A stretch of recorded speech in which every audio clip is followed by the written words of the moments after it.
often said. For all the times I found promises dead, I had nightmares along the way. I made prayers in vain.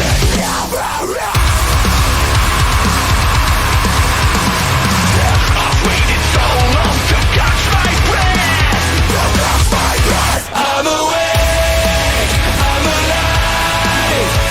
You made me who I am now. Never mind, I survived.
AEW Dynamite tonight, live from San Diego. A world of a difference compared to Las Vegas. Oh my goodness. San Diego was on fire tonight, man. In the worst kept secret of all time, Tony Khan has finally officially announced the return of CM Punk. Now the question is, why did TK announce CM Punk 3 weeks to go before the debut of AEW Collision? We'll talk about that and the possible reason behind that tonight. Orange Cassidy and Darby Allin, man, I'm loving this tag team. What a match against Toa Liona and Kaun. The Gates of Agony tonight. Blackpool Combat Club took care of the Lucha Brothers and Bandido. Chris Jericho teams with Saraya against Bebe, Adam Cole, and DMD. And the heat that Don Callis had tonight in San Diego, man, it's stuff of legends. So much so, it made him break out of character and start laughing at how loud the reaction was, man. Absolutely beautiful. Ladies and gentlemen, I got my cold beverage. Hopefully you guys got yours as well. Tonight we're drinking in the beer garden as always. And I got one question for you on this Wednesday night. What the fuck are you guys drinking? I'll see you over there.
AEW successful?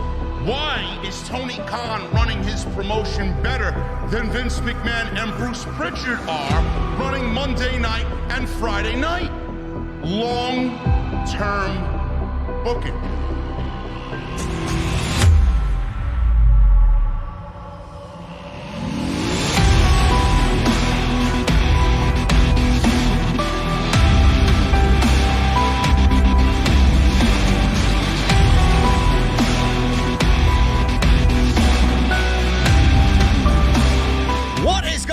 Thank you so very much for joining me right here on Off the Script. This is your AEW Dynamite post show for May 31st, 2023.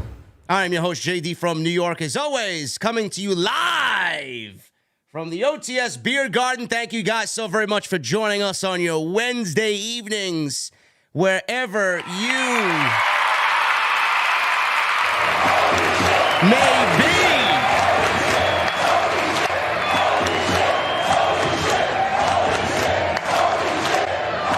It's crazy, man. Listen, Jesse, OTS has got the best fucking fans in the entire IWC, man. We got Johnny in the chat. 100 already before we even say anything about tonight's Dynamite. A $100 bomb, he says, was in San Diego tonight for SmackDown. For Dynamite. Crowd was lit. Thanks to you and Jesse for all the endless hours of laughs and fun. OTS for life. P.S. Will Asuka pay a special visit tonight? Oh man, maybe, man. I don't know. Maybe we'll summon the Asuka later in the broadcast. I don't know. Asuka has commitments, man. She can't be on our show every week. Wait, listen, man. Asuka's not going all elite. No, man. Look, she has stuff going on, man. She's a champion right now. She's the SmackDown Women's Champion. No, the Raw Women's Champion. I'm sorry, man. They can't even get their fucking belts right over there. There's a difference. There is no difference. No. Okay, I didn't think there was. There is no difference. I'll tell you where the difference is, though, bro. You watch Wednesday night and then watch Monday night. It's a fucking world of it. Oh my goodness, man. Holy shit.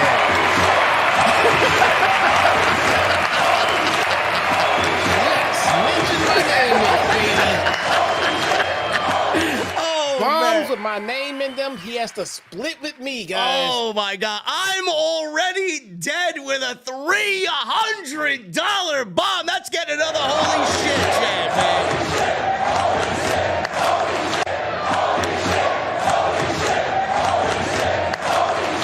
Holy shit. I'm already dead. AEW wins again. What's up, JD? And what's up, Jesse? Oh. No, man, you rescinded your half, bro, when you threw around derogatory slurs at Larry earlier this evening on social media. Bruh. I have witnesses. I didn't throw around anything except Larry. I threw his ass off that cliff, man. I have witnesses, bro. You better be fucking careful about what you say about Larry. Fuck that dog. The dog is beautiful, man. I take Larry home. That is you are pandering to the highest degree. Negative. You know that is the ugliest dog you've ever seen in your life. I don't know what the fuck you're talking about. Oh my God, dude. You are out of your mind, man. Out of your mind. Listen, thank you guys very much. Thank you guys very much for all the support, man. You're ending May on a fucking unbelievable note. Keep that energy going, man. Tonight was a fucking great show. Here you go. I may be seeing him in Atlantic City this weekend, bro. I'm going to the Atlantic City Beer Fest, and GCW's holding a show right at Showboat. I may run into him. Look, man. Come on, Janela, me and you, bro. I'll buy you a Pabst, bro. Come on. Stop. No, kayfabe gone. No, avoid this man. He does not like you. What is he gonna do to me? What is he gonna do to me, bro? Seriously, man. What is he gonna do to me? Huh? What is he gonna put me through a flaming table? He's gonna wrap me in fucking barbed wire and slam me through a glass plate. What is he gonna do? Let me ask you this. What does he have to lose? He has nothing to lose. Okay. His career's in the gutter. He's working for GCW. So he has okay. Anyway, man, come on. I'm gonna tell you something my 8th grade literature teacher used to tell me all the time. Some people don't believe fat meat is greasy, bruh. Some people don't believe fat meat is greasy? Never heard of it. I know, man. Old black saying. I'm telling you, bruh. All right. Well, so that shit gets all over your face. You find out the hard way. Well, we'll cross that bridge when we get there, man. Listen, AEW Dynamite tonight was, I thought, a great show. I actually enjoyed this show better than I did most of Double or Nothing, to be quite honest with you, except for the last 2 matches at the pay-per-view on Sunday. I thought tonight was a great show. All joking aside, I thought what Tony Khan did tonight, though we did not get any real build, which I was quite surprised by for Forbidden Door, being that we're 4 weeks away from the show in Toronto. No real build for Forbidden Door. But the elephant in the room, Jesse, has finally been addressed. And Tony Khan himself tonight has announced that the man himself is returning to AEW television June 17th. Collision, the debut of their new show on Saturday night, will have their star confirmed in CM Punk, and he will be at the United Center. Go figure. Color me shocked on June 17th, man. How do you feel about this, bro? How you feeling about the announcement being made 3 weeks out? So the announcement being made early or Punk coming back? The announcement The announcement being made early, 3 weeks, because that's what the talking point is. Well, why didn't they do this a couple of weeks ago? Well, why are they doing it 3 weeks to go before the show? Is he desperate for ticket sales? Blah, blah, blah. Yeah, he announced the show on very short notice. He needs to pack the United Center. He can't try to do this on a whim. He needs to try to sell every, earnest ticket he can get. So he needs to announce Punk early on. Yes. It's very much needed. So, yeah. Yeah, I mean, I don't know what legalities were behind the reason 2 weeks ago. There might have been a little bit of a holdup.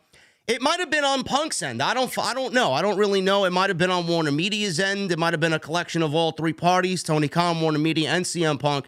I would have announced them when they announced the show.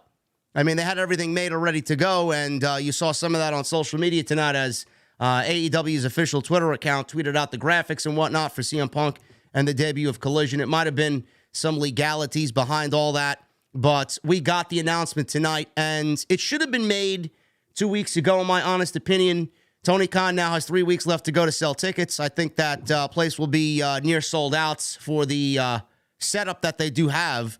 But it definitely is, looking at the numbers, and I know Tony Khan's a numbers guy, the ticket sales, Jesse, have been a little disappointing for the United Center. So he definitely made the announcement tonight to boost ticket sales for the show in the United Center. That's the only reason why he did it tonight. There's no other logical reason why he waited a couple of weeks to announce CM Punk. Yeah, I don't know. I mean, Chicagoans like me, I haven't run out to get tickets either, and I'm not going to get tickets for this one. So I don't know, man. I don't know. I mean, I'll be honestly kind of surprised to see how it sells. I don't think anyone's going there to boo Punk. I think the people that are going to cheer. I think the people that would go there to boo him just aren't going. Yeah, the reaction tonight, speaking of booing and cheering, Jesse, the reaction tonight, Tony Khan made the announcement in fucking Young Bucks country tonight in Southern California, and we got that very divisive reaction from the San Diego crowd tonight. It was loud. Whatever the fuck the reaction was, it was loud, but there were audible boos mixed in between the cheers. Obviously, you've seen a lot of CM Punk support in that crowd tonight. How did you react? Were you surprised by that reaction, being that it was very, very split this evening for CM Punk? I was very surprised by the reaction, actually, man. The one consistent thing in pro wrestling, and this is universally consistent, no matter like pretty much who you are on the card, absence makes the heart grow fonder. Yes. And when you have somebody who's, a full timer, especially, and they have not been on TV in a while, when talking like, a year or whatever, one would think everyone would be happy just to see him back, just to see the change up of the pace and the monotony and everything else. But people have opinions, man. People have strong opinions about this whole Punk situation, and no amount of announcements or tickets or anything of the sort are going to change that opinion, whether it's good or bad. So the people that are going to boo, they're prepared to boo or not go, and I think that's what we're going to get in Chicago. I think we're going to get more cheers than boos, but that could be a lot of the reason why it hasn't necessarily sold out at the pace that the first dance did. Do you think Tony Khan was a little surprised by this reaction tonight? Do you think he was a little disappointed by the reaction that CM Punk got tonight? Absolutely. He was surprised by it. I don't know about disappointed, but definitely surprised. This could have been a gauge for them to try to figure out how he's going to come out, whether it be heel or babyface. Well, that's what the discussion was on social media tonight after the announcement was made. A lot of people were like, well, this is the reaction that I had hoped for, was the general consensus on Twitter. I think the majority of the people on social media in the IWC want him to come back as a heel.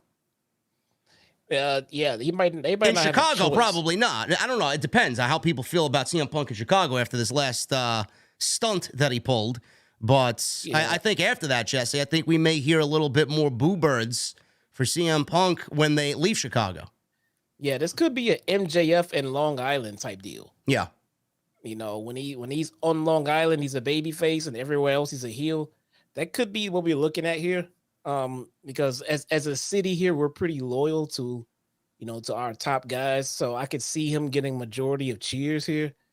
There's gonna be a sprinkle of some boos everywhere you go, and there's probably gonna be a lot more boos than cheers than anywhere outside of Illinois. I honestly think people are overreacting. Like, I understand that the company has taken proper measures and precautions in place for this all-out media shit that happened back in September to prevent that from happening again. At least they have their bases covered. So they took care of that. So they're in the right there. But I honestly think a lot of people are overreacting to this, Jesse. I mean, I love CM Punk and the fact that he's back. I think the show needs him. I think AEW needs him. I think everything is better. And we've discussed this. I've discussed this several times. I think everything is better when he is there full time. It just feels a lot more legit. It feels a lot more special. And for the people that don't want him here, I don't really know what their problem would be and what their excuse is for not wanting him back if Tony Khan and the company have taken proper precautions and put measures in place to have their bases covered. Like, what's the reason why people would not want him back? Are they just sick of his antics? Are they sick of the CM Punk drama? I mean, because at the end of the day, I think everybody knows that Punk is a megastar and he's going to make the show better. So I don't really understand why people are crying about this. I mean, in fact, I actually take great pleasure in seeing people cry that he's back because he should be back and the company needs him back. Here's the thing. You can't overreact here. I don't understand what you mean by that. There's no overreact. Oh, I hate him. Oh, I don't want him back. There's no over. If you want him back, then that's your reaction. If you don't want him back, that is also your reaction. But damn, that was loud. What the fuck was that? You got drag racing going on outside? No, I know who that was. And I'll talk to him tomorrow. Oh man, you think I'm playing? So, you can't really overreact here, man. It's just, the thing is, the way people feel is how they feel about the whole ordeal. CM Punk put the company through an entire ordeal. So then when people have strong feelings about it, then people want to come out and say, oh, you're overreacting. No, motherfucker. Punk was the one who overreacted, okay? Let's start there. Now, people are just proclaiming whether or not they're going to boo or cheer him. That's a part of the business. People are going to boo or cheer you. He should be happy he's getting one or the other. All right? That's what you want. So for the people who just want to boo him, great. You know, they're gonna, you know, lend hand to his heel turn if it comes. You know, but if people want to cheer him, great. Then maybe they'll keep him babyface. But you're not gonna stop people from having an opinion about what went down, how it went down, and Punk's part in it. That's not gonna change. I mean, yeah, you're right, but you got to live with the decision. I don't understand why people understand why people thought he wasn't coming back. He was always coming back. We'll deal with it. I mean, and he's gonna have to deal with the boos or the cheers. I mean, it's just gonna be a part of it. You know. What do you think that first promo is going to be on June 17th? Because you know he's going to have the microphone. Does he apologize? Does he set the record straight and let everybody know that he's happy to be here and he missed them and all this other mumbo jumbo? No. Oh, so his first promo, he'll come out, he'll talk, and everything he says will get over because he's doing it in the United Center. So you know, the first impression of him coming back is important. That's why he hides himself here in Chicago to try to save the reactions a little bit. But unfortunately, eventually he's going to have to leave this city, and other cities are going to let them know what they really feel about him. It doesn't matter what he says or does here. No one's going to buy that shit from city to city, even though it gets cheered here. So he's trying to bubble himself around his faithful here in Chicago for his first return and now his second. But that doesn't save you, you know, indefinitely, man. I mean, people are eventually going to let you know how they feel about what you did, and it's probably going to vary from city to city depending on where you go. His reaction in Chicago is probably going to be different from his reaction in California or in Jacksonville or even in New York, all these cities where they could be divisive are going to have straight up opinions about Punk, and they might not all necessarily be positive. Then he needs to play into every city that he goes into. I mean, if they want to play the game right, if one city is booing the shit out of him, all right, I'm a heel tonight. If people want to love me, all right, I'm a babyface tonight. He's got to play that in between role now.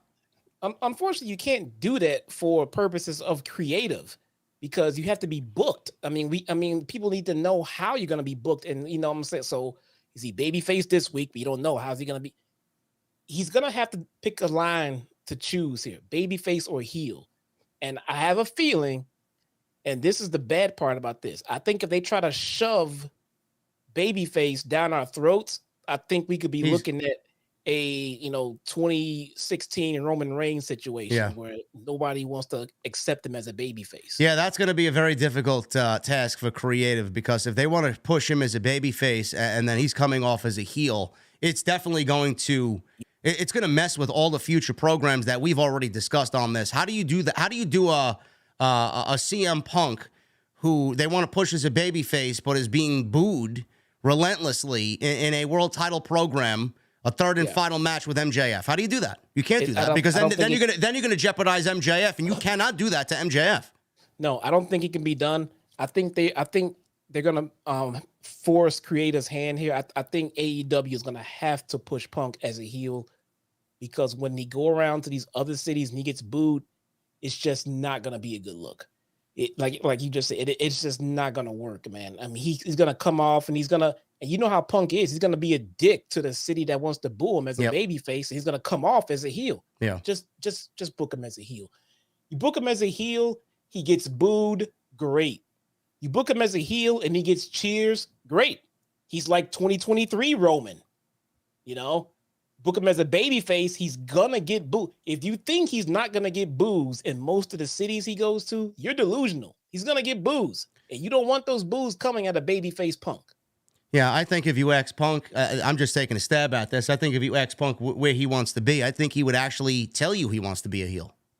Probably, or he could be like Cody and be stubborn and just swear he's a babyface through and through and never want to change, and he had to go change companies to become that baby face because it wasn't happening here. Well, I mean, don't even get me started there. That ain't working out the way he had. It ain't working out there either. He's becoming he's becoming Roman Reigns over on fucking Monday Night Raw. I mean, goddamn, it's goddamn nauseating. Bro, holy shit. He cannot present himself as a baby face in Chicago on that fateful day, and then come the next week, go to another city, and then try to pretend that he's still a baby face when they don't want to hear it. It's gonna be so Roman Reigns cringe. It'll be revisited all over again. Yeah, all over again. He has to be a heel. I agree. I think that's the way that they're gonna go with that. It should happen that way. But the elephant in the room was addressed tonight. Tony Khan announced CM Punk debut Collision June 17th. Jesse and I will be live for that show. And we will address CM Punk when we get into Chicago for that debut episode. Should be very interesting. And I know Samoa Joe teased again on social media today about a potential beginning feud with CM Punk. So we will see what happens there. But the show is shaping up to be a must-see. And I'm very excited to see what they do with Collision. The other big thing that happened tonight, Jesse, was the talk between Don Callis, Takeshita, and the AEW fan base on why they did what they did at Double or Nothing. The heat for Don Callis tonight was one of the most glorious things I've seen on AEW television in a very long time. So much so that it actually made Don Callis break out in a smile. That's how fucking big it was. The heat. Yeah, he got Dom. He got, this Dominic got nothing on this shit tonight. Holy shit. He got booed out of the building. Takeshita was there with him looking like a prick, conceited, standing next to Don Callis. Don Callis tried to speak, and the boos were so loud you could barely hear what he had to say. He had to speak in sound bites because the boos were so loud, and they were just consistent. They did not want to stop. So I was less impressed with Don Callis because to me, Don was just being Don. I mean, this is this is Yeah, he didn't change anything.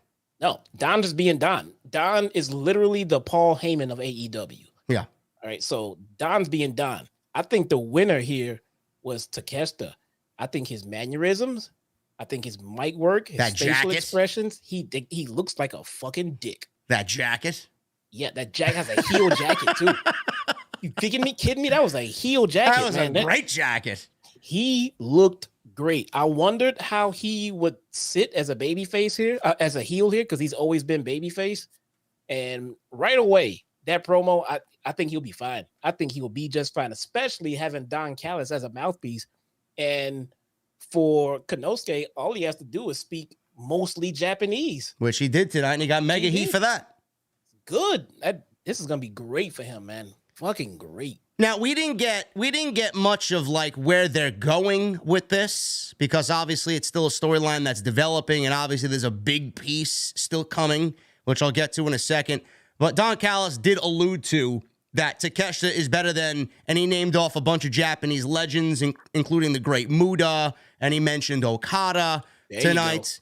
And there was a nice little look at the Forbidden Door logo when he mentioned Okada. I wonder what they got planned there. I saw that. Okay. If we got Okada and Takeshita for Forbidden Door, I mean, holy shit. Man. That's going to tear Toronto in half. Man.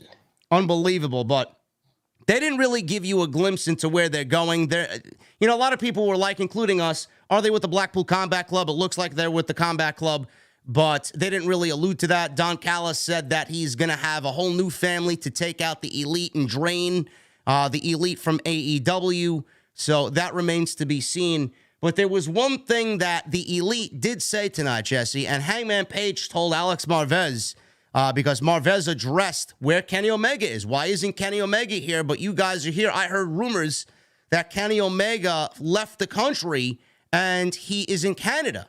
And Hangman Page said, well, yeah, he fled the country, but he's not in Canada. So obviously this alludes to him being in Japan and him trying to recruit Kota Ibushi, and we get the Golden Lovers back to continue the war with the Blackpool Combat Club. That's the way I took it. There you go, man. Yep. That seems like the proper seed planted right there. There you go. They aren't making anything a secret. They want you to know what they're doing, and it certainly looks like Ibushi's coming in. When he comes in, how he comes in, where he comes in, I don't know, but Forbidden Door's coming up. I don't know if they do this at Forbidden Door. I don't know if they wait till after Forbidden Door and we get blood and guts on a Dynamite episode. I don't know. I mean, we don't really know what's going on with Forbidden Door. Tony Khan hasn't really done anything as of this show tonight. And then we got 4 weeks left to go. So it's going to be very interesting to see how they introduce Kota Ibushi. If he's going to be wrestling at Forbidden Door, I don't know. Maybe we get the Golden Lovers involved some way, somehow for Forbidden Door. It's going to be very interesting to see. But he is coming in. And I do think that we get blood and guts between the two factions for sure, with it being 5-on-5. So I'm very excited about that. We didn't get Okada last year, did we? We did not get. Yeah, he was in the Fatal 4-Way match with Adam Cole and that's right, Adam Page and Jay White. Yeah, that's right. Okay. I said, yeah, we definitely better be.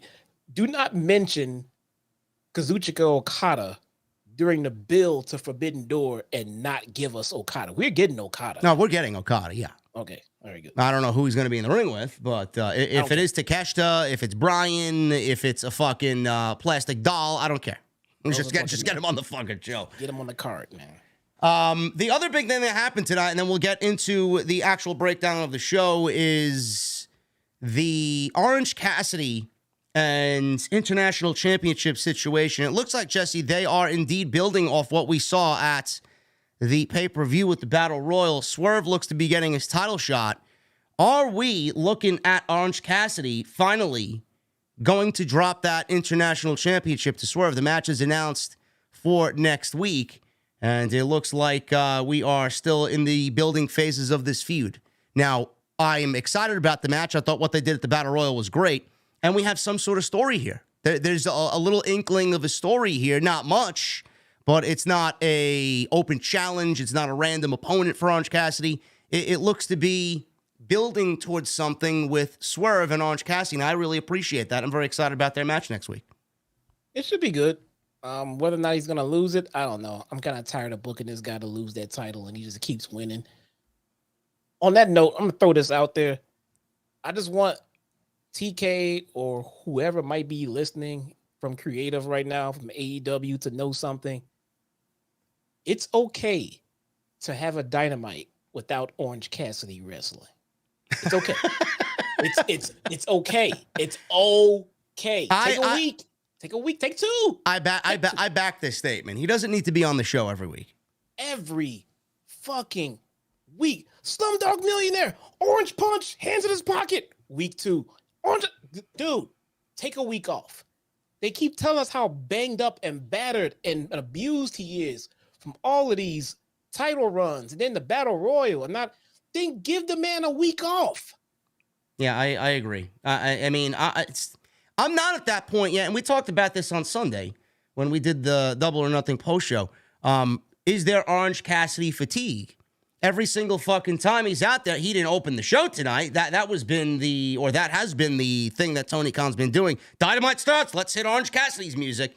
Is there Orange Cassidy fatigue? And we addressed this situation on Sunday. Yes, there is. Because he's on the fucking show every single week, and he's defending the title every single week. He didn't defend it tonight. He was in a tag team match with Darby Allin against the Gates of Agony. But mostly every fucking week on Dynamite, he's defending the goddamn title. You can't do that and then ask the fans to remain invested. We get it. He's a good wrestler. He's a great champion. We get it. He can take a week or two off and then come back refreshed and give him a brand new opponent. Or better yet, a storyline. Like we're getting with Swerve. Jeez, man. We got guys who can't get on TV, and now we got Orange Cassidy who we can't get off of TV. It's ridiculous. Take a week. It's almost it's almost like they forgot Keith Lee existed. It seems like they dropped this feud with Swerve like that for Orange Cassidy. And nobody gives a shit. People forgot. Oh, we'll move on. We get it. Orange is awesome. He's the champion. We get it. Unless you're ready to make something monumental happen or move in regards to a storyline with him, keep him off. We'll put him in the back in a promo segment, but come on, man. You're killing us here. It's too much. It is a lot. It is a lot. Fan fatigue for a wrestler is very real. Do not venture down that with someone like Orange Cassidy, who we actually do like. Yeah. Please. Anyway, guys, we're going to get into the show, and we're going to break this thing down on this Wednesday night. Thank you guys for an incredible month of May. I appreciate all the support. We're going to keep that ball rolling into June. I love the support and the growth that we're seeing here. We are legitimately 50 subs away from 147,000 subscribers. So make sure you guys go and hit that subscribe button. Follow me on social media at JDfromNY206. That's Twitter, Instagram, TikTok, and Cameo. Hit that thumbs up. I see 500 likes on the stream right now. We got 2,000 in here. There should be no less than 1,000 likes. Super chats are open. You guys have already thrown bombs in the chat. Let's keep that energy going. Super chats are open. Get them on in. We'll hang out at the end of the show. Memberships, always open. Become a VIP right here on Off the Script. You guys can go follow Jesse as well on Twitter at ChyTownSmark, where he says derogatory things about the beautiful Larry the dog. And he is covering Impact as normal tomorrow, right, Jesse, on YouTube? Yes. Covering Impact tapings tomorrow.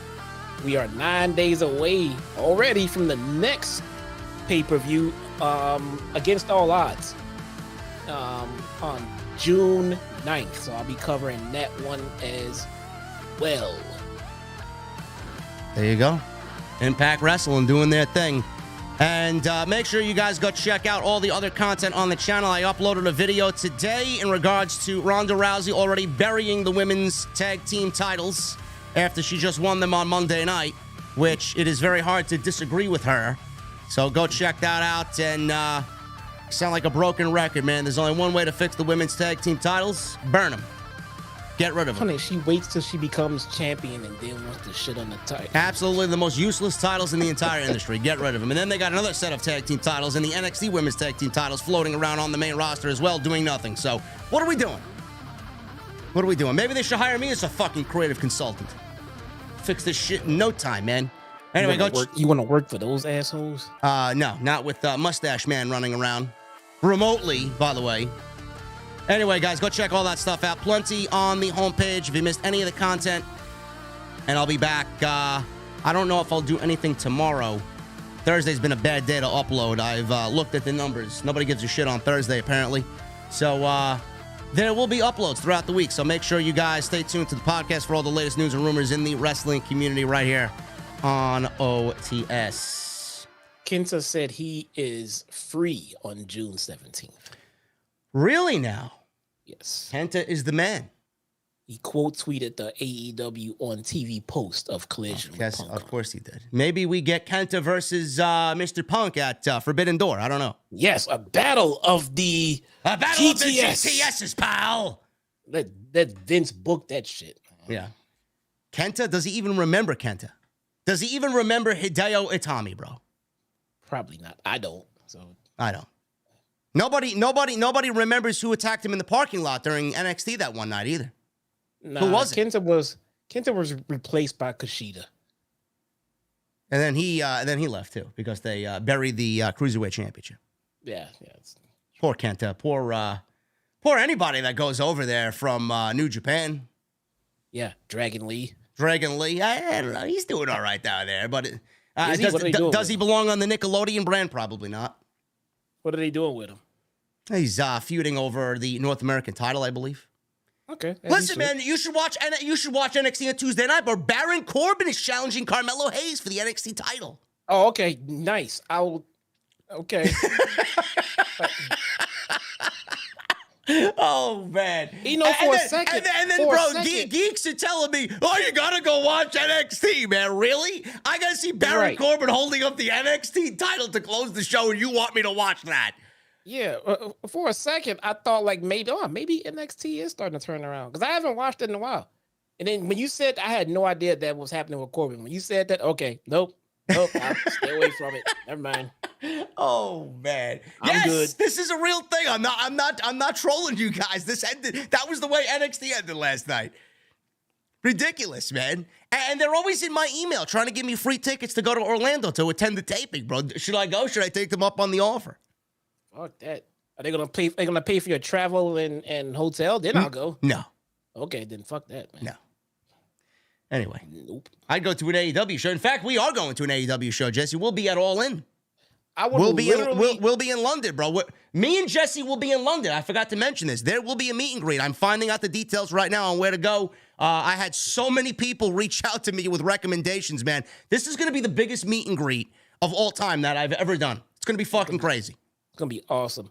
I'm going all the way to London to watch All In, but I won't even go to the United Center to see this motherfucker's going to London with me, and he won't come to New York because he knows that he'll get beat up because of his derogatory comments about Larry and our New York pizza. No. Clown. Okay. She was talking about Punk, not me. No, she's talking about you. No. Yes. She was talking about Punk. No, she's talking about you. Why in the hell would I go to New York? I don't know. You're a coward. So I should go to New York where the rest of the cowards are? Is that it? I don't. No, you're afraid to come here to have a good pizza. That's the whole point. I'm afraid. You're afraid to come here because she's gonna beat you up, bro. If you continue to talk about Larry, she's gonna beat you up. If I wanted New York pizza, I could just go get Sbarro. It's right here in our mall, man. Sbarro? There you go, Sbarro. What's pizza. next? Uno? No, Uno is Chicago, man. I know Uno's not bad. I don't know. I haven't had Uno in a while. We used to have one down the street from it. I haven't had one in a while though. Buddy, I don't know if I'm doing anything for Grand Slam this year, bro. We got to see if Grand Slam is actually going to be at Arthur Ashe. We don't know. I'll fill you guys in on the details. Details are still being worked out for London. Let me take one thing at a time, and then we'll attack when need be. But Jon Moxley, Claudio, and Wheeler Yuta, 6-man tag team match against the Lucha Brothers, Penta, Rey Fenix, and Bandido. This was a hot match to start the show. It really didn't mean much of anything, but I can't complain when the Lucha Brothers are on TV. I think Bandido's fucking great, and the Blackpool Combat Club, they are the best faction in AEW right now. And this was great. All over the place. They brawled at ringside before the match actually began with Yuta and Bandido.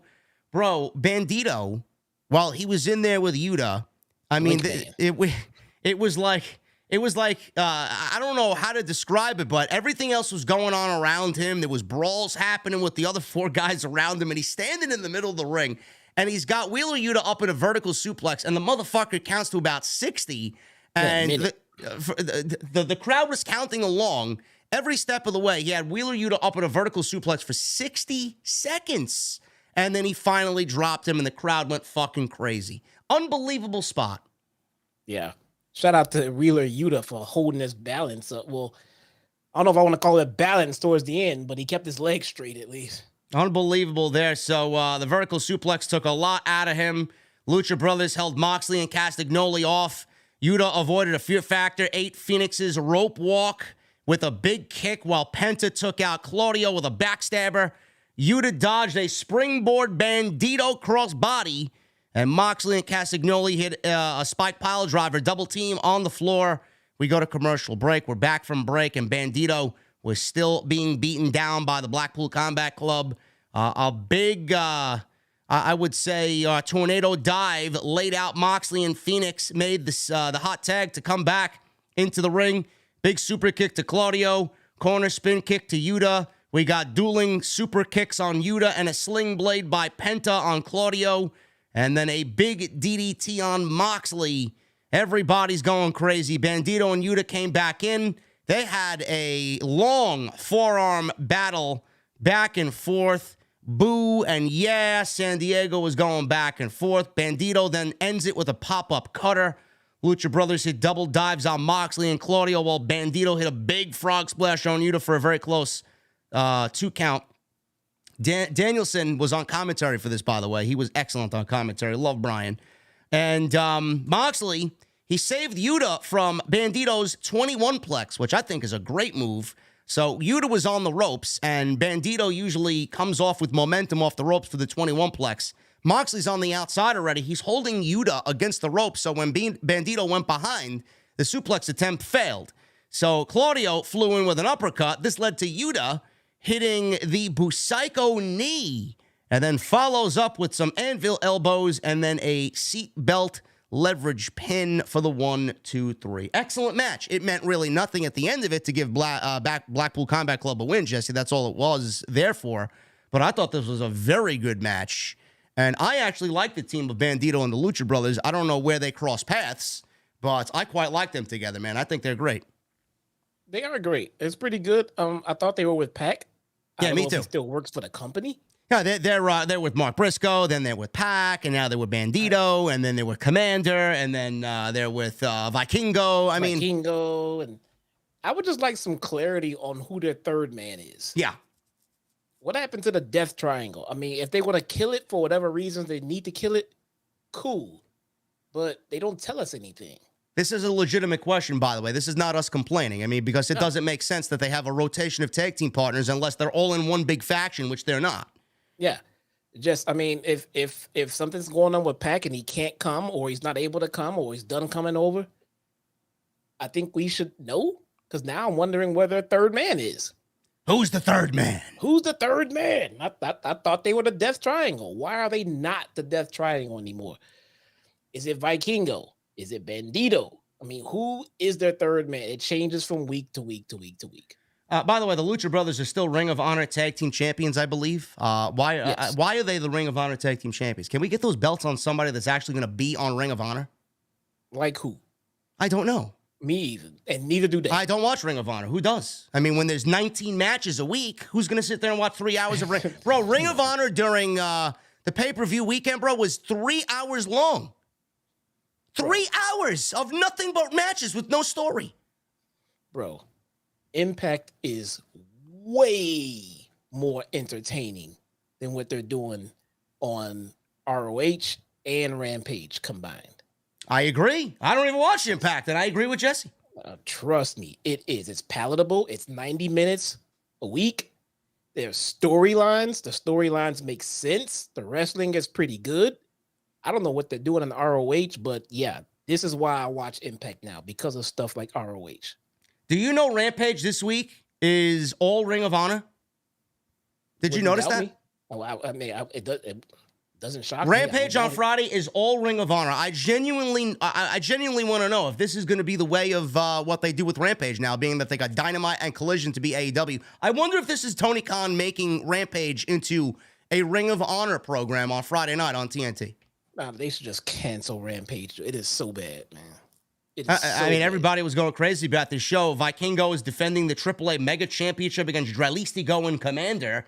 Willow is defending against Emi Sakura, your favorite wrestler, Jesse, Emi Sakura. Yeah, yes. Zack Sabre is on there against Action Andretti, New Japan TV title, and Katsuyori Shibata against Lee Moriarty for the Ring of Honor Pure title. Who cares? I don't care about any of this shit. Who gives a crap, man? Who cares? Oh, but JD hates wrestling. I'm sorry. I don't care about wrestling that has no fucking storyline. If I want to go watch pro wrestling, I could watch anything. Is watching a wrestling show, a full show with just wrestling, is literally like watching an indie show. It's like getting up and going to an indie show, knowing nothing about it, and just watching the wrestling. Yes. No. I could go to a House of Glory show and see this. Yeah. It's crazy. They need to do something. It's crazy. Rampage is just not worth my time. No. Alex Marvez. He was backstage with the Young Bucks and Adam Hangman Page, asking how they were feeling after Anarchy in the arena. I don't know, Marvez. How would you be feeling if you got fucking blasted inside of a pickup truck with a fucking pile driver? If you're Orange Cassidy, you'll be on the show next week wrestling. With kinesio tape. Oh, look, I'm all bandaged up. Yep, all good to go. Matt Jackson said the Blackpool Combat Club brought out the worst in them. He'd never thought he'd see the day he tried to burn off someone's face with exploding sneakers. I thought that spot was pretty cool. I don't know. I thought it was the second time he did that spot. It might have been. From what commentary said, I thought he pulled it out before. It might have been. I don't know. Maybe against who? The Lucha Brothers? I don't know. Some show somewhere back in the day. I don't know. Page says that they're still standing and still swinging, and the Blackpool Combat Club relies on the numbers game. All of a sudden, Evil Uno entered with Alex Reynolds and John Silver, who apologized for interrupting him with his new friends. This was not an apology. They were very bothered, Jesse, by Adam Page with the Elite. So it looks like creative is still going with the Blackpool Combat Club, or at least Adam Page, rather, joining the Elite for his battle against the Blackpool Combat Club. But the Dark Order is jealous that they are not really mingling with Adam Page anymore. I like that. A heel Dark Order? Well, yeah. Heyman is clearly busy with bigger and better things right now. Yeah. And this seems to be the bigger fight, the most important thing to do right now for him. And Dark Order is just jealous because he's not hanging around them. This would normally be a bit that you might see on BTE or something where like, oh, what are you doing? Where's Hangman? But this was a little bit, I'm sorry for lack of better word, a little bit darker, and yeah, they genuinely seem like that they have a legit gripe with Hangman for the way that he's treated them, because they were there for him whenever they've needed him. And now he's busy with the Elite and he doesn't have time for them. That's cool. They'll walk away and forget his ass. Yeah, I think I see a turn coming for them, man. Yeah, I actually quite like that. I think they would benefit from going a little bit more serious. Yeah, I really do. And you know what? They're a great fucking team, bro. I don't give a shit what anybody says. I don't know what happened to Stu Grayson. I don't even know if he's still with the company. Hopefully he is. Stu Grayson, Evil Uno, get them in the tag. Why are they not in the fucking tag team division? I don't understand this. Where are they at? I don't know, man. Stu Grayson, Evil Uno, and Johnny Hungy, bro, is a trio? What are we doing here? We could be That's a great fucking team. We could be getting there. They're on TV. They have a legitimate reason to be angry. They're in position to be a pretty good heel team, man. As long as you get a legitimate gripe, as long as you believe what you're saying is true and everything else, they need to try some heel shit, because there's nothing else for them to do as baby faces. They're constantly picking at the group, taking members out, not re-signing members, not doing this, having Hangman in and out. They have a legitimate reason to be upset. So yeah, just go ahead and pull a trigger on it, man. I know they're baby faces, from the start, but they have legitimate gripe, man. Go ahead and run with it. Yeah, and Adam Page's body language was when Alex Marvez asked him about Omega. Adam Page wanted to rush to go talk to the Dark Order, and Marvez was holding him up. So that was a little telltale sign that he still does care about the Dark Order.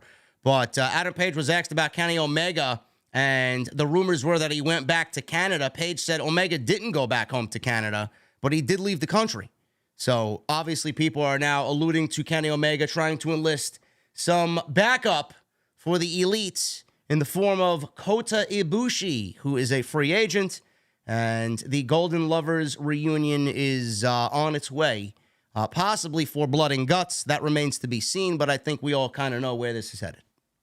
Yeah. Moving on.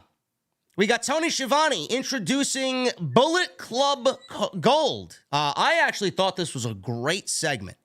For everybody that watched the show tonight, I hope you felt the same way. I thought this was a nice presentation of Jay White and Juice Robinson, who, by the way, Jesse, I'm not sure if you know, Juice Robinson is rock hard.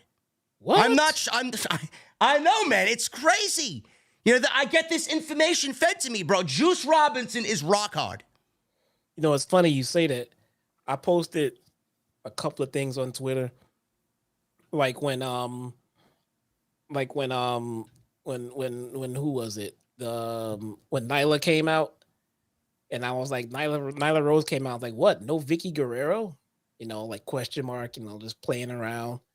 And I get people in my replies, like, seriously going, well, Vicky Guerrero was released. Well, her contract was not renewed. Yeah, and then she had these questionable things going on with her daughter. Like, I don't think sarcasm translates through fucking Twitter, bro. Why are you on Twitter, man? I don't know. I don't know. There's always a new surprise every day, bro. I got people screenshotting what I said about Trish Stratus yesterday, upset that I don't like Trish Stratus' heel turn. This is the fucking people that I got to sit with on social media. Well, that's not taken out of context. I don't like it either. I mean, she sucks. She sucks as a heel. It sucks. I don't know what you want me to tell you. If you like bad. it, God bless you. I think it's fucking awful. It's really It's bad. It's really It's not. bad. Listen, man, I would rather and people are fucking comparing, bro. People compare, oh, well, why don't you have that same energy when Sting is out there? What? Because seeing Sting is not bad. Everything Sting has done has been great. And Sting is not in a major angle, and he's not wrestling fucking every week. It's not on TV every week. What did Sting do tonight? His music hit. He came out there. Came out with a baseball bat, wearing a badass jacket, and he fucking scared a couple of guys off. And that was it. It's done. Done. Oh, JD's a sexist. I'm sorry. I like good pro wrestling. When it's bad, I'll let you know. Anyway, I thought this was... If you like it, you're a shill. Can't win. Nope. Can't win. By the way, I see some people in the chat. Yes, House of Glory just announced Matt Cardona defending the House of Glory World Championship against Carlito Cool on their next show. Yes. Two things. Matt Cardona's your champion? Yes. I missed that one. Yes. And how did they get Carlito? The Deathmatch King, bro. WWE didn't snag Carlito? I thought they were trying to get him. They didn't snag Carlito, and Matt Cardona is still out there on the indies, bro. You believe that? Matt Cardona can go wherever he wants. Matt Cardona's great. He can go wherever he wants. If he's not in WWE, it's just because he has not accepted anything yet. If he's not in AEW, Matt Cardona is a as of right now, probably the top free agent. I mean, if he was a free agent. He's absolutely the top free agent. He's awesome, man. Oh my God. He snubbed me because of that fucking dog. I'm already dead, it says. Woof, woof. He snubbed me because of that fucking dog. With a $100 super chat. No, he's talking about Scooby-Doo, bro. Let me at him. Let me at him, Scoob. That's what he's talking about. He snubbed me because I hate that damn dog. Reggie? Fuck. Oh, man, I'm already dead. We love you, brother. Thank you so much, man. Jesse's salty. What happened, bro? Because of that dog. I don't know. It's just wrong. Switchblade Jay White, man. I love Jay White. Jay White's so great. Juice Robinson out there. Oh no, he's being wasted, bro. Nah, yeah, he's wasted. He's being wasted. He's on TV every week, you fucking geeks. No. Jay White's being wasted, buried. He should have went to WWE, bro. Oh my goodness. They are talking about Ricky Starks backstage at Double or Nothing. They attack Ricky Starks, and FTR came out to save the day after their tag team title defense against Jeff Jarrett and Jay Lethal. White said he bets Starks feels on top of the world, having eliminated both of them in the Battle Royal. But Starks isn't international champion, and he lost to Jay White. Robinson brings up FTR saving Starks from their attack, and FTR aren't Starks' friends because Starks has no friends. White ran down FTR, calling them dumb and southern and basically calling them hicks until FTR came down and made their way to the ring. White and Robinson hid behind Tony Schiavone, and they believe that FTR are out there to apologize to them and then offered them to join Bullet Club Gold, calling them top shelf, top guys. Jay White tried to hand the microphone to Dax, and he dropped it as Dax reached for the microphone, allowing Robinson to then punch Dax right in the jaw with a roll full of quarters, bro. I'm like, what the fuck is going on here? What flew all over the place? That was so random. And all of a sudden, we see quarters just fly all over the place. He nailed Dax in the jaw with a close fist of quarters. And then White laid out Wheeler with the Blade Runner before bailing as Ricky Starks ran out to make the save. Ricky Starks challenged Jay White next week to put an end to this on Dynamite. I thought this was a great segment, bro. Jay White cut a great promo. Juice Robinson and Jay White are gelling together very well. I'm enjoying what Bullet Club Gold is doing. They're alluding to a new member, maybe. I've been hearing El Phantasmo, who is a part of Bullet Club in New Japan. He may be a free agent coming over here to AEW. This could be a Forbidden Door matchup. I don't know. We'll see. But I said this on Twitter, bro, until I got blocked by some fightful fucking moron that I quote tweeted, and I didn't say anything derogatory. I said, basically, the narrative of Jay White needs to die, bro, about him being buried. People are very impatient. He's on TV every week. He's feuding with Ricky Starks. Bullet Club Gold is just getting their wheels going.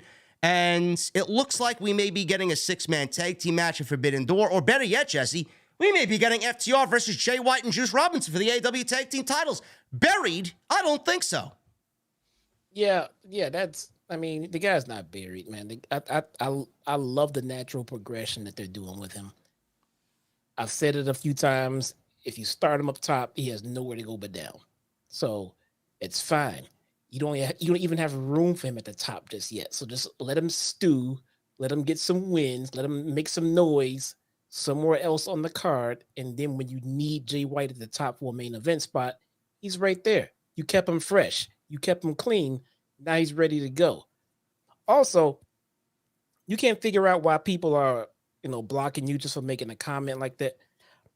I figured it out. I can tell you why you get blocked for like a non-hateful comment. There was no like cursing and anything, Rogers. I said basically what you said is what was in the tweet.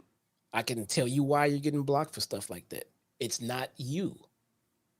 It's your fans.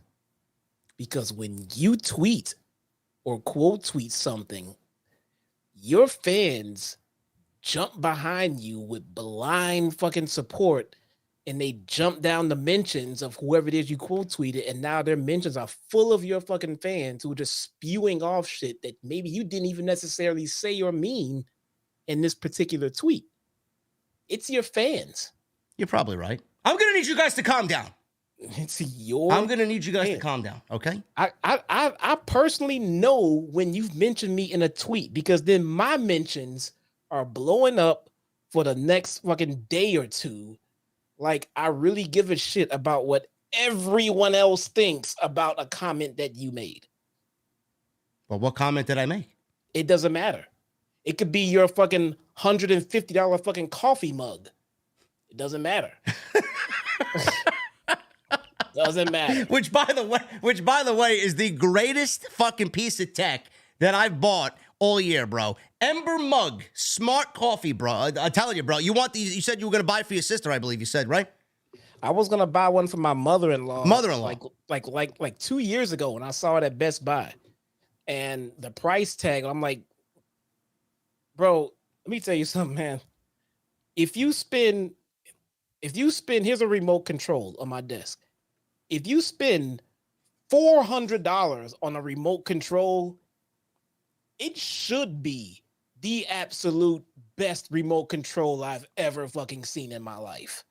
But here's the thing. I don't want a remote control worth $400, and I don't want a coffee mug worth $150.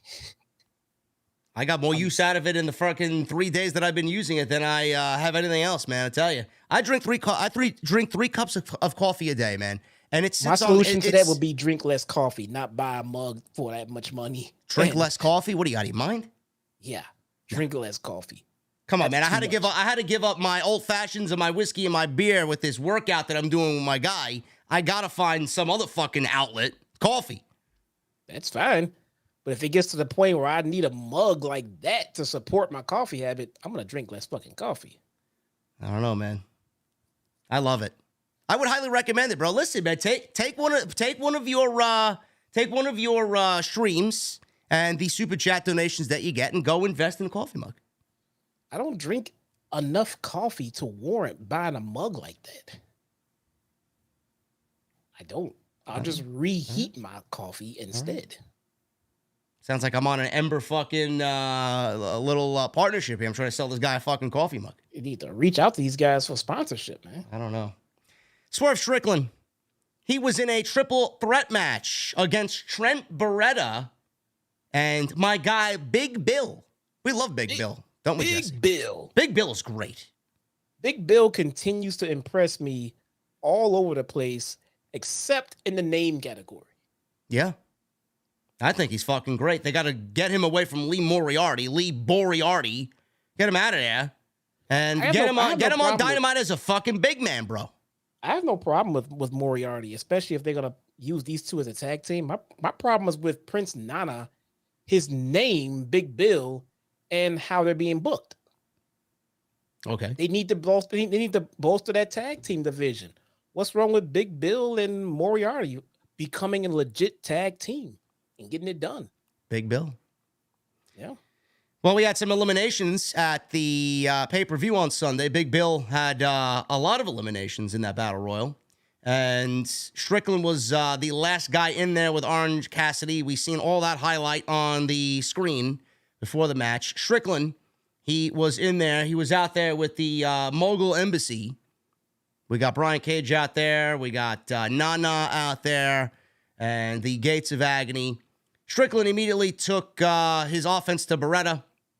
He was using his speed to escape Big Bill, and he took out Strickland with a dive, did Beretta back inside Big Bill. Obviously, the biggest guy in the match used his size, did multiple corner splashes. He dumped Swerve over the top rope and gave Beretta a big boot.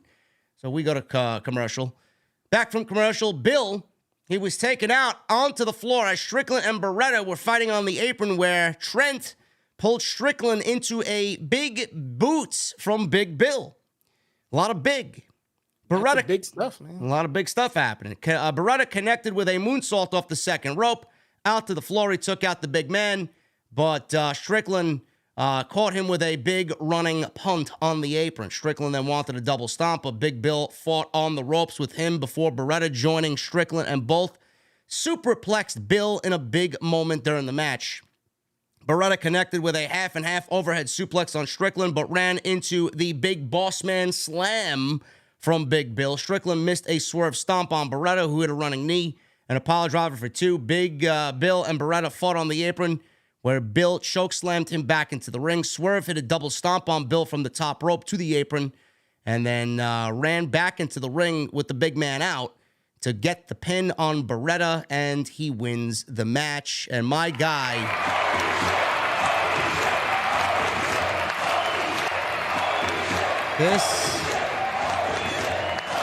Back in the mix. This guy, man, I'm already dead with another $100 super chat in honor of Big Bill, the legend himself. And then he says, Jesse. Boom. Boom. Apparently, with his last bomb, he was talking about Trish and not Larry. Trish. Yes. Trish. Woof, woof. Yeah. Well, I mean, but in this one, I get mentioned. It's a bomb. It's crazy. It's ridiculous. Guy, you must be a nice, legit write-off for this guy, man. I'm already dead. We love you, brother. Thank you so much for your generosity today, man. Hopefully you're enjoying the show. Hopefully you got a cold beverage next to you, too. It's pretty warm outside. I thought this was fun, bro. I thought this was a fun triple threat match. Swerve obviously was the right outcome here, and it looks like we are getting Tony Khan playing into what happened on Sunday, man. You know, I was thinking about this. I was actually on the train looking at the card for Dynamite, and Tony Khan was making these announcements. And I'm like, Swerve versus Big Bill versus Trent. I mean, what the fuck kind of match is this? It just sounds so random. And I'm like, yeah, this was kind of like the Battle Royal on Sunday. Tony Khan legitimately, bro, is booking this shit like a fucking video game.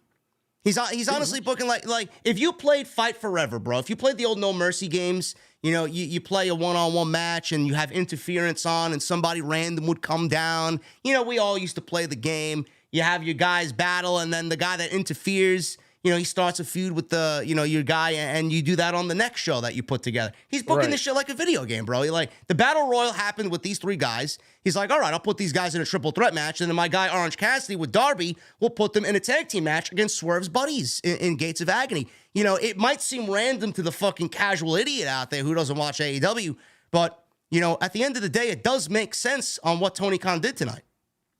Yeah, it does. What happened to Will Hobbs? Who? Right. I'm not sure who that is, bro. He was a big deal. Can you remind me who he is again? I'm sorry. You gotta think back.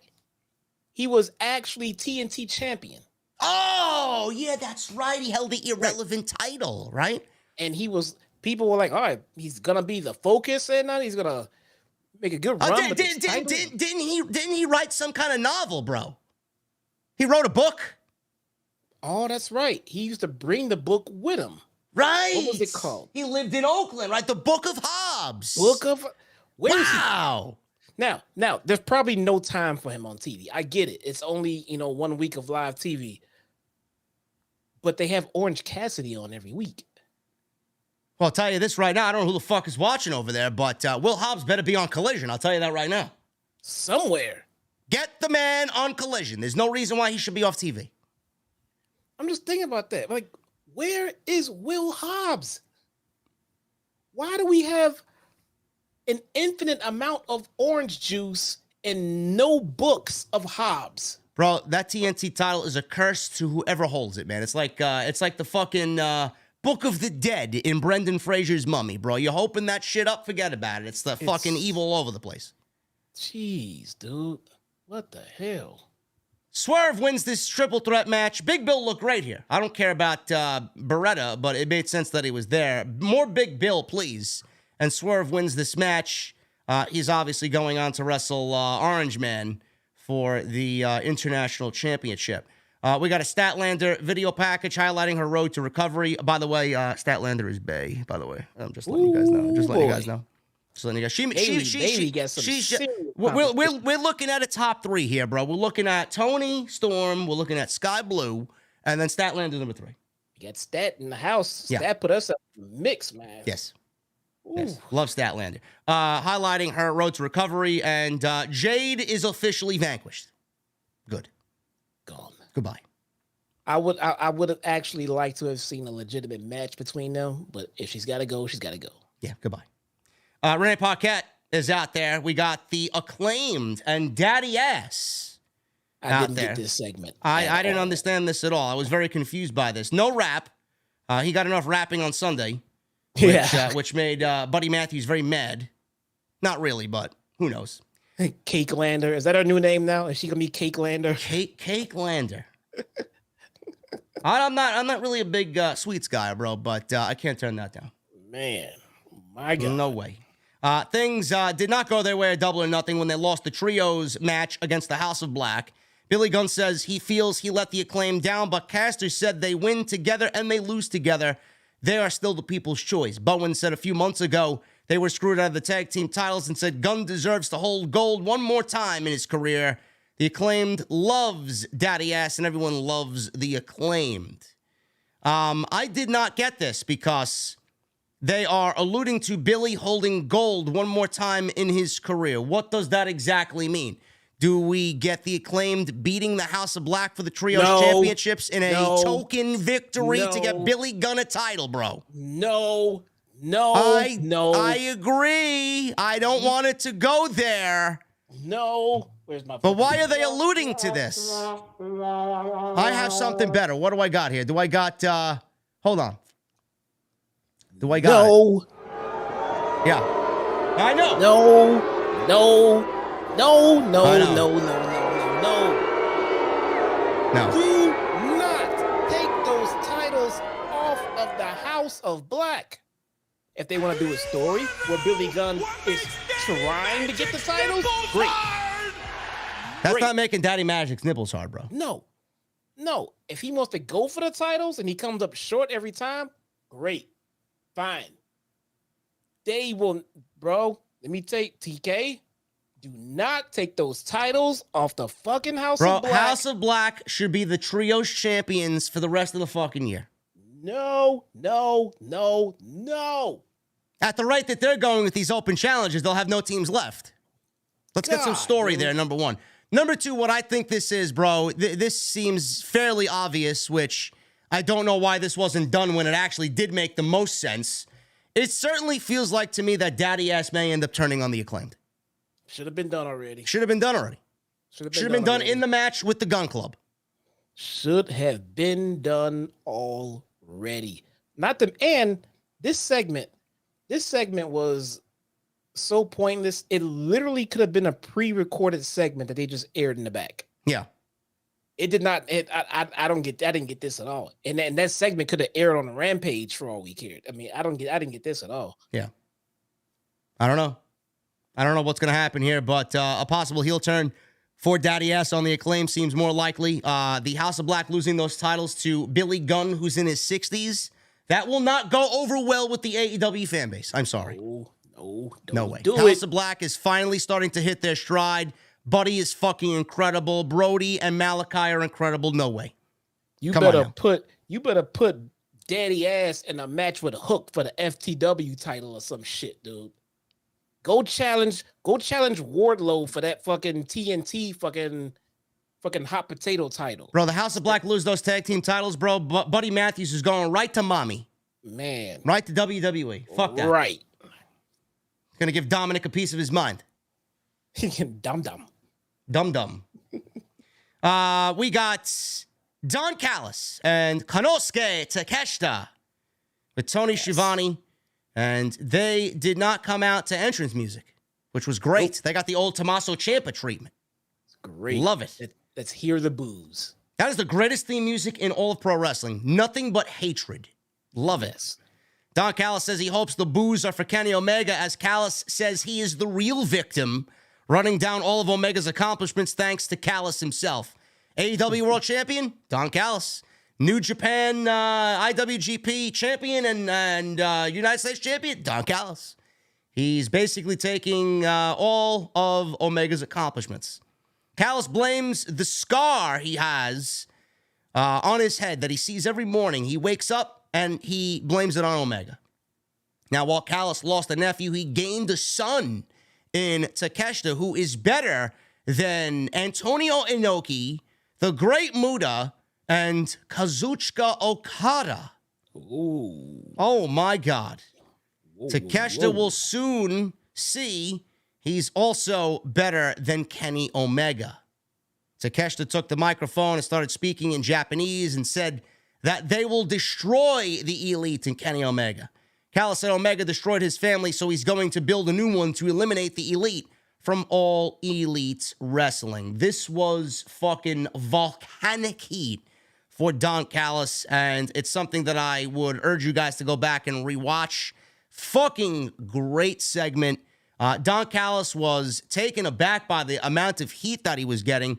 that he smiled a little bit and broke character and had to basically speak in sound bites because he could not get out a full sentence because of the loudness of the crowd. It was great. Yeah, man. Get that dum-dum heat. He got that dum-dum heat, yeah. Hey, This was bigger than Dominic Heat. This was bigger than MJF on a normal night. You better watch it, bro. Dominic can catch your ass out in the yard. Listen, man, Rhea wears JD on her face, not Dominic. Oh. So Well, now she just changed it, by the way. She's wearing Dom on her face instead of JD. So she was alluding to McDonough a long time ago then. Who? The real McDonough. JD. The fake JD. Yes, the fake real JD. JD. No, Yeah, McDonough. she's been wearing that for a while. JD McDonough. He's great. But no, it's not JD. No, it's Did me. they follow up on McDonough and Balor watching him in the parking lot? No, they Vince had rewrote the show heavily. Was the last report. You know, he's running the show remotely, bro. I'm not sure if you were aware. It's just 1 week of no follow up. Maybe there's a planted Easter egg. Sure. We'll see. Maybe they'll mention it next week. Ah, Paul, who is this midget that looks like Balor? We don't need him in that group. We already have Finn. What do we need him here for, pal? We got Omos to put in there. Where's to the Omos, Judgment pal? Day. Omos to the Judgment Day. Ridiculous. Big Omos. Fuck Big out guy. of here. So we got Don Callis and Takeshita basically trying to eliminate the Elite from All Elite Wrestling. We don't know who their family is. It may be the Blackpool Combat Club. I'm assuming we'll get answers of Kota Ibushi sooner rather than later. We saw highlights of the TNT title ladder match, which I thought was a very good match. Retaining over Christian Cage did Wardlow. Arn Anderson talks about biting the lizard man's thumb. That is Luchasaurus for the geeks out there. While Wardlow said Luchasaurus found out not to get involved in their business, but will be more than happy to finish the job if Luchasaurus wants to be next in line. I don't like that, bro. I don't like that we got to put Luchasaurus into this shit. The feud is already over because Christian lost. Let's keep the big man safe. You better win. Who? Wardlow? Luchasaurus. He ain't winning. Then don't put him in the match. That's what I'm saying. Why do we gotta put him in a match that he's inevitably going to lose? Don't book the match. Luchasaurus is fresh. Luchasaurus needs to be a killer when he gets back in the ring. Which by the way, is he hurt or something? Because he's not wrestling. Who? Luchasaurus. I don't know. He's not hurt. He got involved in the match. I mean, he was physical on Sunday. Right. Did he take any bumps? I don't remember though. Yeah. He did? Yeah, Okay. he took a bump. Yeah. All right. But I digress. Hey, he took a bump through the table. He should not be losing. I don't know, man. Luchasaurus should not be losing. You know, all the kickback that I got from the review with you, Jesse, on Sunday, a lot of people were like, "Oh, JD, I lost a lot of respect for you because I thought the show sucked." I'm like, "What?" On Sunday, you lost a lot of respect for me because I actually enjoyed my $50 that I spent out of my own wallet for the fucking Can't believe show. you didn't shit on the show. I can't believe you didn't like it because I didn't like it. What? People. We had a great ladder match. We had a unbelievable fatal four-way. We had a great main event. We had what else was on the show that I'm forgetting? Jade actually wrestled decently on the show. The women's title was fine, right? We got Chris Statlander. Chris Statlander beats Jade. I mean, what was wrong with the show? That it was a thumbs down show. I thought we did a pretty good job at putting that to rest, at detailing Yes. match by match, segment by segment, how this was not a bad show and it was actually a good show. Well, one of the best main events that they've done on pay-per-view, one of the best fatal four-ways you'll ever see. It's a thumbs down show. Yeah. Never once said it was a fantastic, great show. I just thought it was above average. It wasn't just a mediocre show. I thought it was a good show. The Battle Royal was good. I hate Battle Royals. Yeah, it was a good show, man. I don't understand what people want. Was I it the just don't best get it. show ever? No. I give it a solid 6.5, 7 out of 10. It was a good show. It wasn't a fucking, Forbidden Door or Revolution. Yeah, it wasn't, again, it wasn't the best ever, and it was better than just no. It was a good show. That is the perfect way to describe it. It was a good show. You know how many people came out to me on this? Oh, Battleground was better. NXT was better. I don't give a fuck what was better. You enjoyed what you enjoyed. Fine. You enjoyed it. Great. I can't say. I'm not here to compare shows. Yeah. I can't say it was or wasn't. I didn't watch Battleground. You want to watch Nickelodeon? Go watch Nickelodeon. I'm watching fucking what I want to watch. I'm watching adult programming. Yep. Give me a break, man. Oh, but AEW didn't sell out. Look at all of the empty seats. That's great. Did you enjoy the show? Let me tell you something, you fucking geeks out there. You're a fan of professional wrestling. Why are you invested in metrics, ratings, ticket sales, empty seats? Shut the fuck up and go touch some grass. We just hit the summer. Better? Okay? Would you feel better if every seat was filled and it was a complete sellout and the show was mediocre or sucked? Ridiculous. What bearing is it on your viewing experience if the metrics of AEW's ratings aren't where you think they should be? What? So, people, man. People. Holy shit, man. When the IWC, I think they can't get any dumber. Holy shit. You raise the bar, man, every single week. Ridiculous. I didn't even watch Battleground yet. I haven't even had time to watch Dragunov and Dijak. I will. No. I love both of those guys. I haven't watched it. I'm not gonna watch it simply because I'm not in touch at all with the NXT storylines, and I'm just going in blind. I don't feel like watching the show just for wrestling again. If I wanted that, I watch ROH. Oh, I mean, Baron Corbin's there now, bro. You got to catch up. Oh, well, geez. Let me get right on it, man. Mustafa Ali's down there, too. I don't know if you know that. Demoted. Yeah, demoted. They're free agents, bro. That's why they're there. I was tweeting with Angle like last week or something like that before, Night of Champions. And he was like all happy about Mustafa Ali getting a shot at Night of Champions. And I replied, I was like, look, bro, I don't think it's important to say that he's got a shot at Night of Champions. I think the important thing here is to say what kind of push he gets after Night of Champions. And they pushed his ass right to NXT. Yep, they used him in the token Saudi Arabia spot. Jeez. Dude. Great talent like Ali. Buried. Great. Jesus.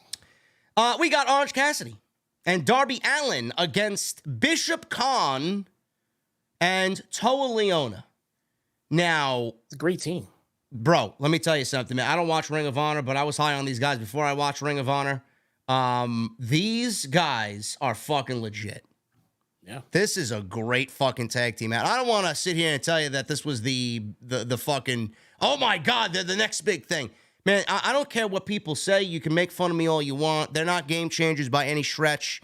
But man, this was a star-making performance for them, because how many people watching this show realized who these guys were or where they come from, what they're doing on Ring of Honor? They looked fucking incredible tonight. And Orange Cassidy and Darby Allin, give them credit too, because they bumped around for these guys like it was nobody's fucking business.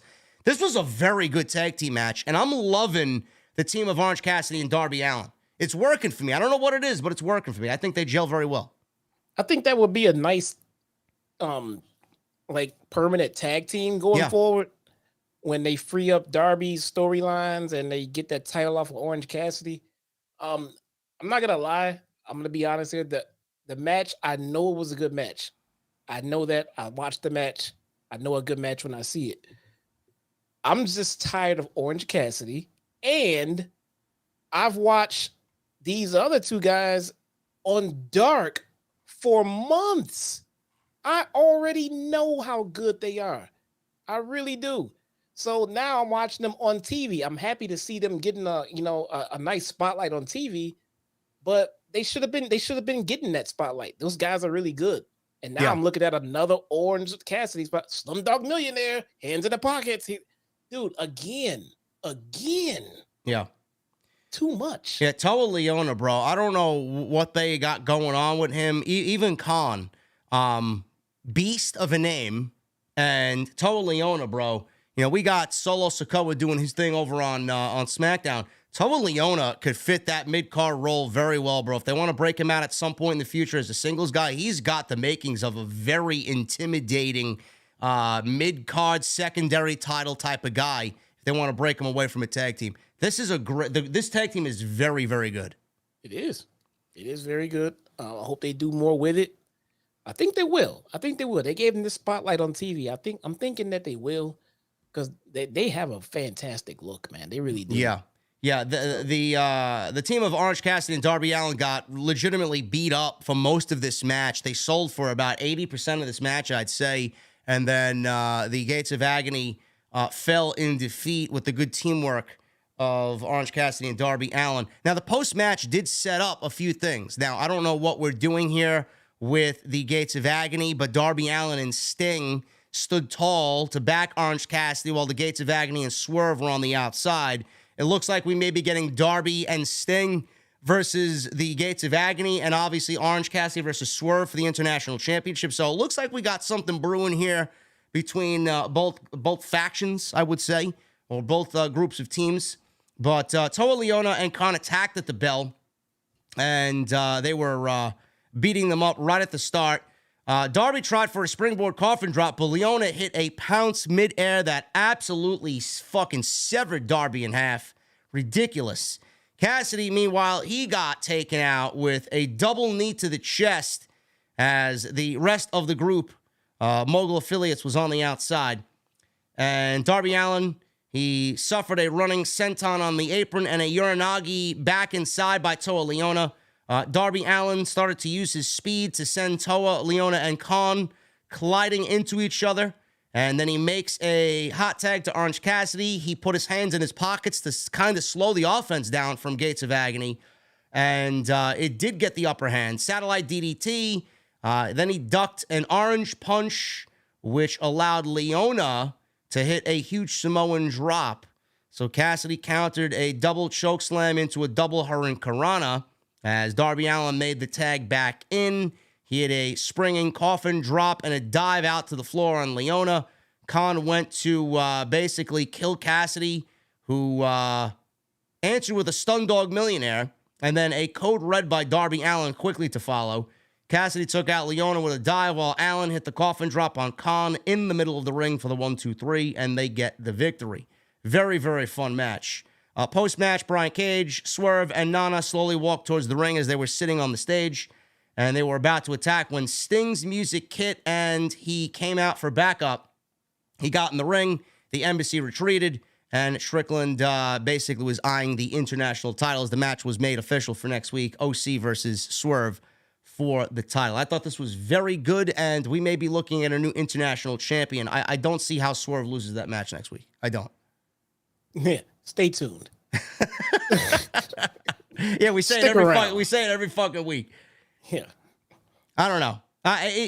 It's really that way though. Every time you get a sense of he's losing. I thought he was losing at the fucking pay-per-view. He came back and beat 20 guys. He comes back and wins.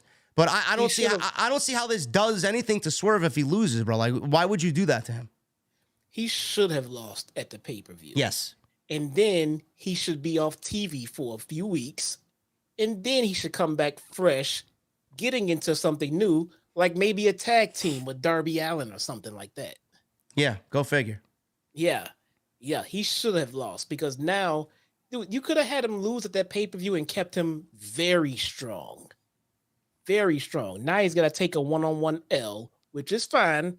You pass his momentum to someone else. So that is fine within itself. But realistically, he should have lost that Battle Royal. They kept telling us how run down.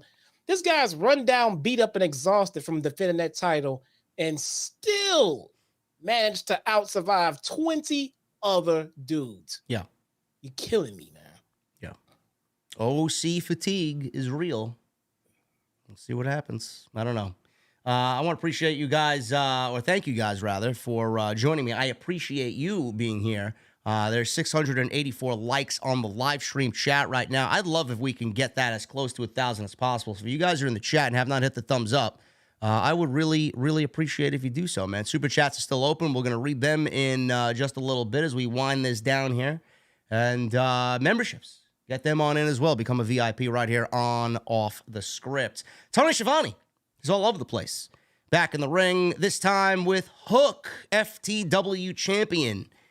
getting an interview. Shivani talked about Hook helping the Hardys win on Sunday to give Matt Hardy the contract of Ethan Page. Before Hook can say what's next, we got Jose the assistant with Roosh and Preston Vance out there. So Jose said this is what they have to do to get an opportunity in AEW. Roosh is too dangerous to be on TV, and isn't there someone here to make this, a little bit better for them? Tells Preston Vance and Dralistico to attack Hook because Roosh is too dangerous, which they did attack. Jungle Boy made the save and took out both Vance and Dralistico on the ramp with the chair, while Jose retreated to the ring where he was met with a suplex from Hook. And we got Jungle Boy and Hook standing tall as Preston Vance and Dralistico stared at them from the ramp. So we go from Jungle Boy getting a world title match against MJF and the rest of the Pillars, Jesse, to him going back to Jungle Hook. I don't think that really means to me that Jungle Boy has any solid plans creatively following the pay-per-view. Well, that was one of the important things that we were wondering about during the build up to this match. What are they going to do with these three guys? Or actually even four, because what are they going to do with MJF? What are they going to do with these guys after the match? Yeah. And because that's important, because you're telling us that they're worthy of a world title shot. They don't win. And now we're just, back into Jungle Hook? Or, what is the plan? Is Sammy a super baby face going forward now because he's an expecting father? What's Darby? What are we doing? Darby's in the tag team now. So I don't know. What are they doing?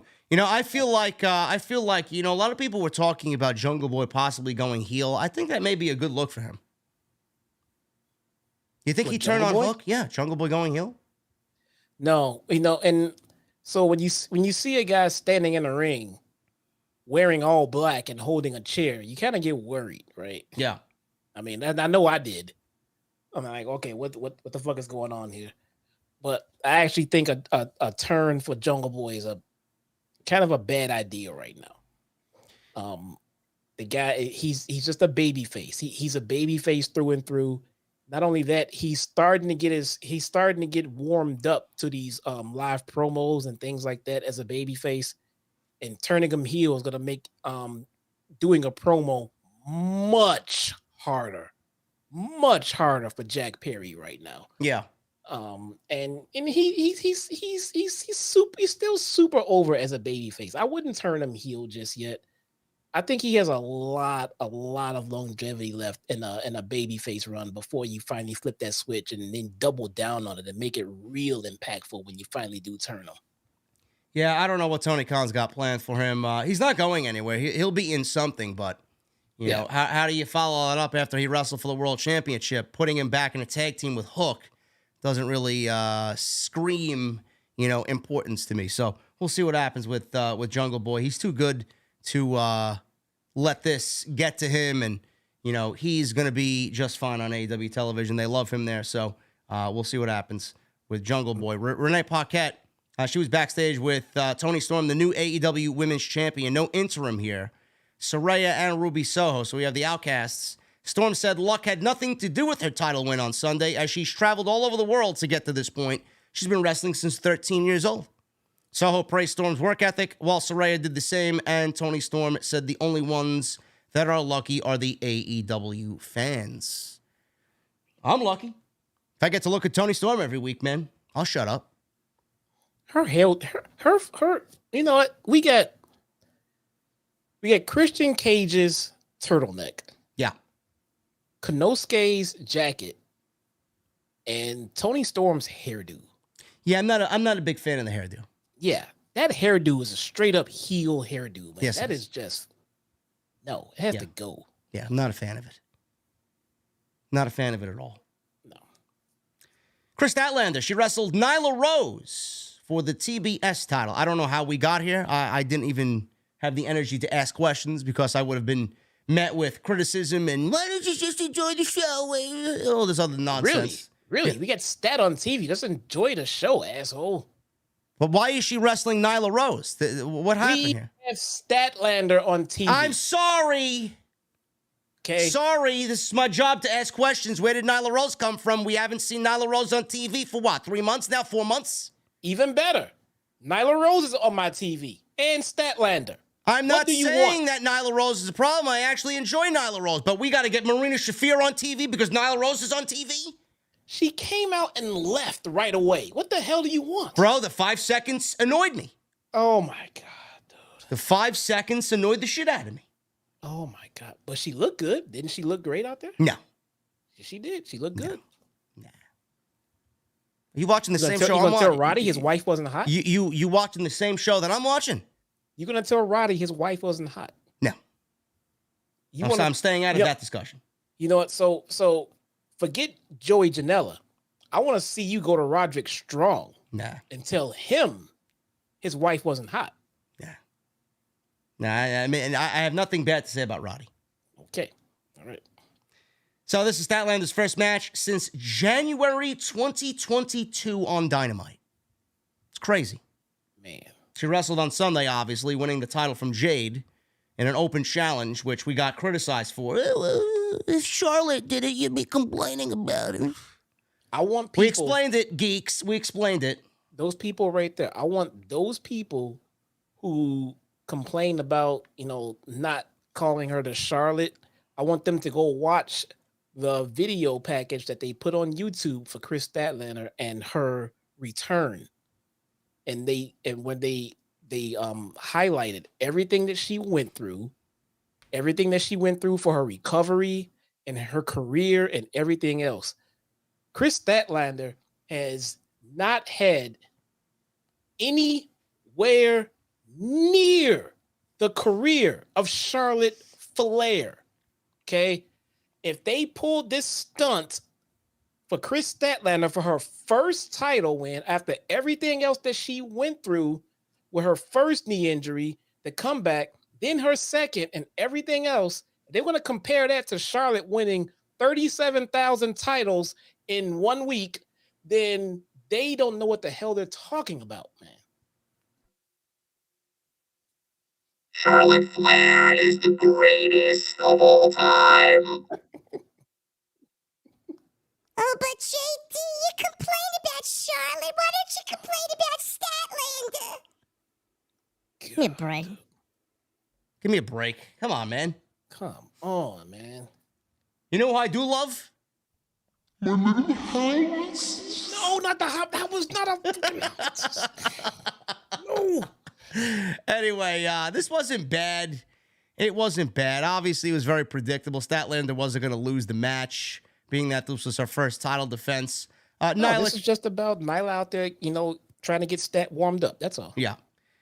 Rose got to the ropes after a little bit of offense here. Rose was body slammed and then dodged. Statlander did a Rose senton and then sank in body scissors. Rose got to the ropes, and both ladies fought for suplex attempts before Rose slammed Statlander into the corner. They showed Taya Valkyrie watching in the back. I guess she wants another TBS title shot. Rose... She got a good gripe. Yeah. She got a good gripe. I went out there and had a one-on-one match. Almost won. You came out and picked the bones off of my match, and you get a title? That's it does make sense. There you go. Yeah, I want a match now. Nyla controlled during the commercial break. Statlander made a babyface comeback. Avoided a big splash by Nyla. Statlander threw some strikes in the corner. Uppercut, knee lift, blue thunder bomb on Nyla. 2 count.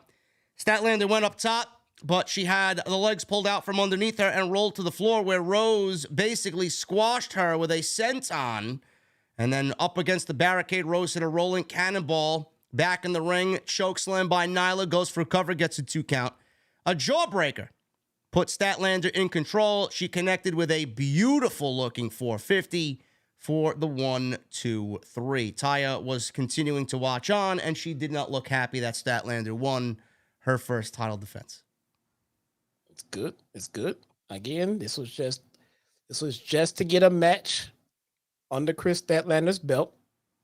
They put her out there with someone who I'm sure was handpicked by either TK or Stat herself for someone that she would be comfortable working with. It's very, very, very important for your confidence when you're coming off double fucking knee surgeries like that to get out there and have a good match with no complications. So a safe worker is the utmost important. Yes. Because that's what's a lot of people are going to be keeping that shit under the microscope, bro. Who's going to be in there? Who's going to re-injure Chris Statlander is going to be the next fucking thing we're looking for, you know? Yeah. So those 2 knee braces are very, very obvious on her knees. So hopefully things go well there. Very much looking forward to what she does with that title. And then in the main event, we got Adam Cole and DMD, Dr. Britt Baker, teaming up. Mixed tag team match. Hi, Britt. Hi, Britt. How you doing, Brett? I'm a little under the weather, so I'm sorry if I sound a little nasally, but great performance tonight. Great performance with Bebe tonight. I thought I was kind of worried, and I still am kind of worried on what they have planned for Britt Baker now that Jamie is out. Yes.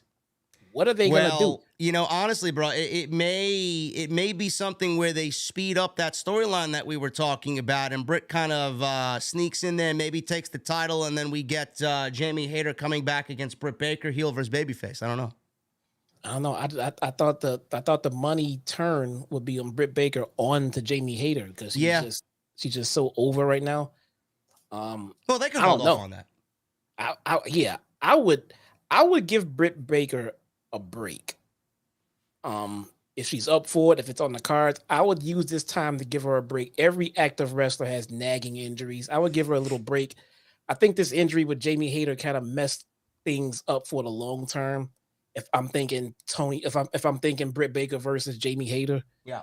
So to help get back to that, and to see how much time, Jamie's going to need, I would give Britt a little bit of time off because I saw somebody in the chat earlier saying how the TBS title was the secondary title for the women. I think that's about to change. I think that's about to change with Toni Storm in this faction as the women's champion and Chris Statlander. I think Chris Statlander is going to be positioned to be the new face of the women's division for the foreseeable future. Yeah, I could see that.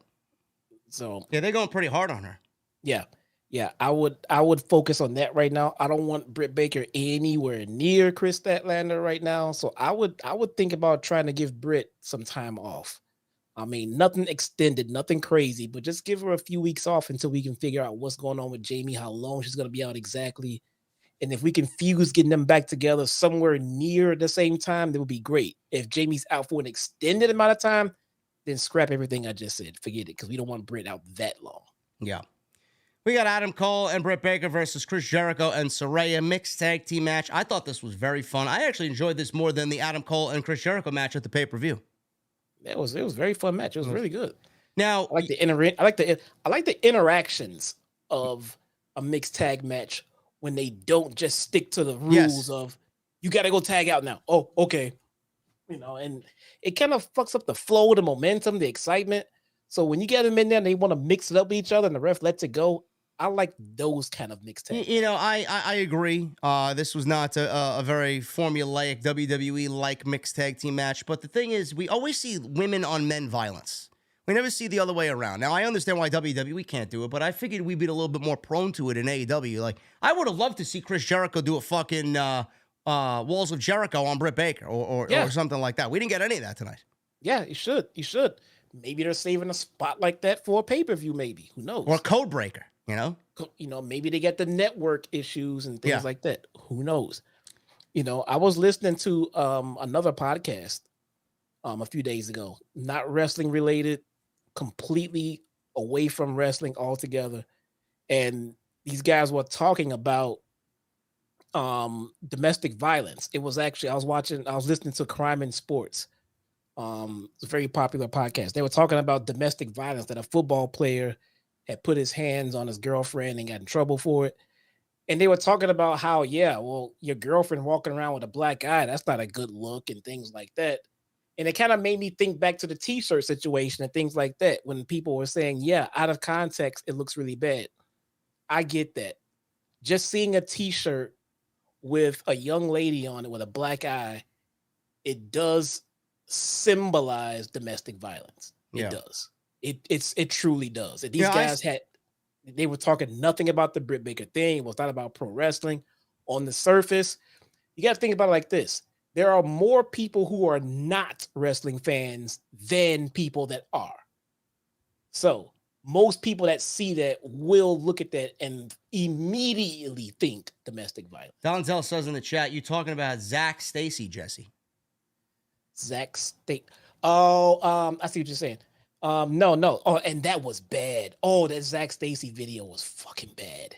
I don't even want to know what that was. You don't want to. Oh my God, he beat the crap out of his girl, and but I stand firm about that Britt Baker t-shirt, bro. Not that I don't give a fuck if you want to wear the shirt, you know. But I've dealt with domestic violence in my household with my parents, and it's not a fun situation to deal with that in the aftermath of that situation. That Britt Baker shirt.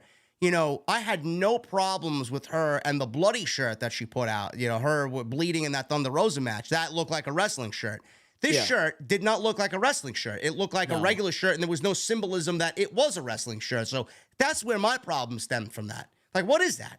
It looks like someone took a picture of his girlfriend or something like that and printed it on a t-shirt. Yeah. Man. So I get it. I was, you know, in the defense of, hey, you know, it's pro wrestling, you know, it's fun, it's this, it's that, it's just out of context. I get it.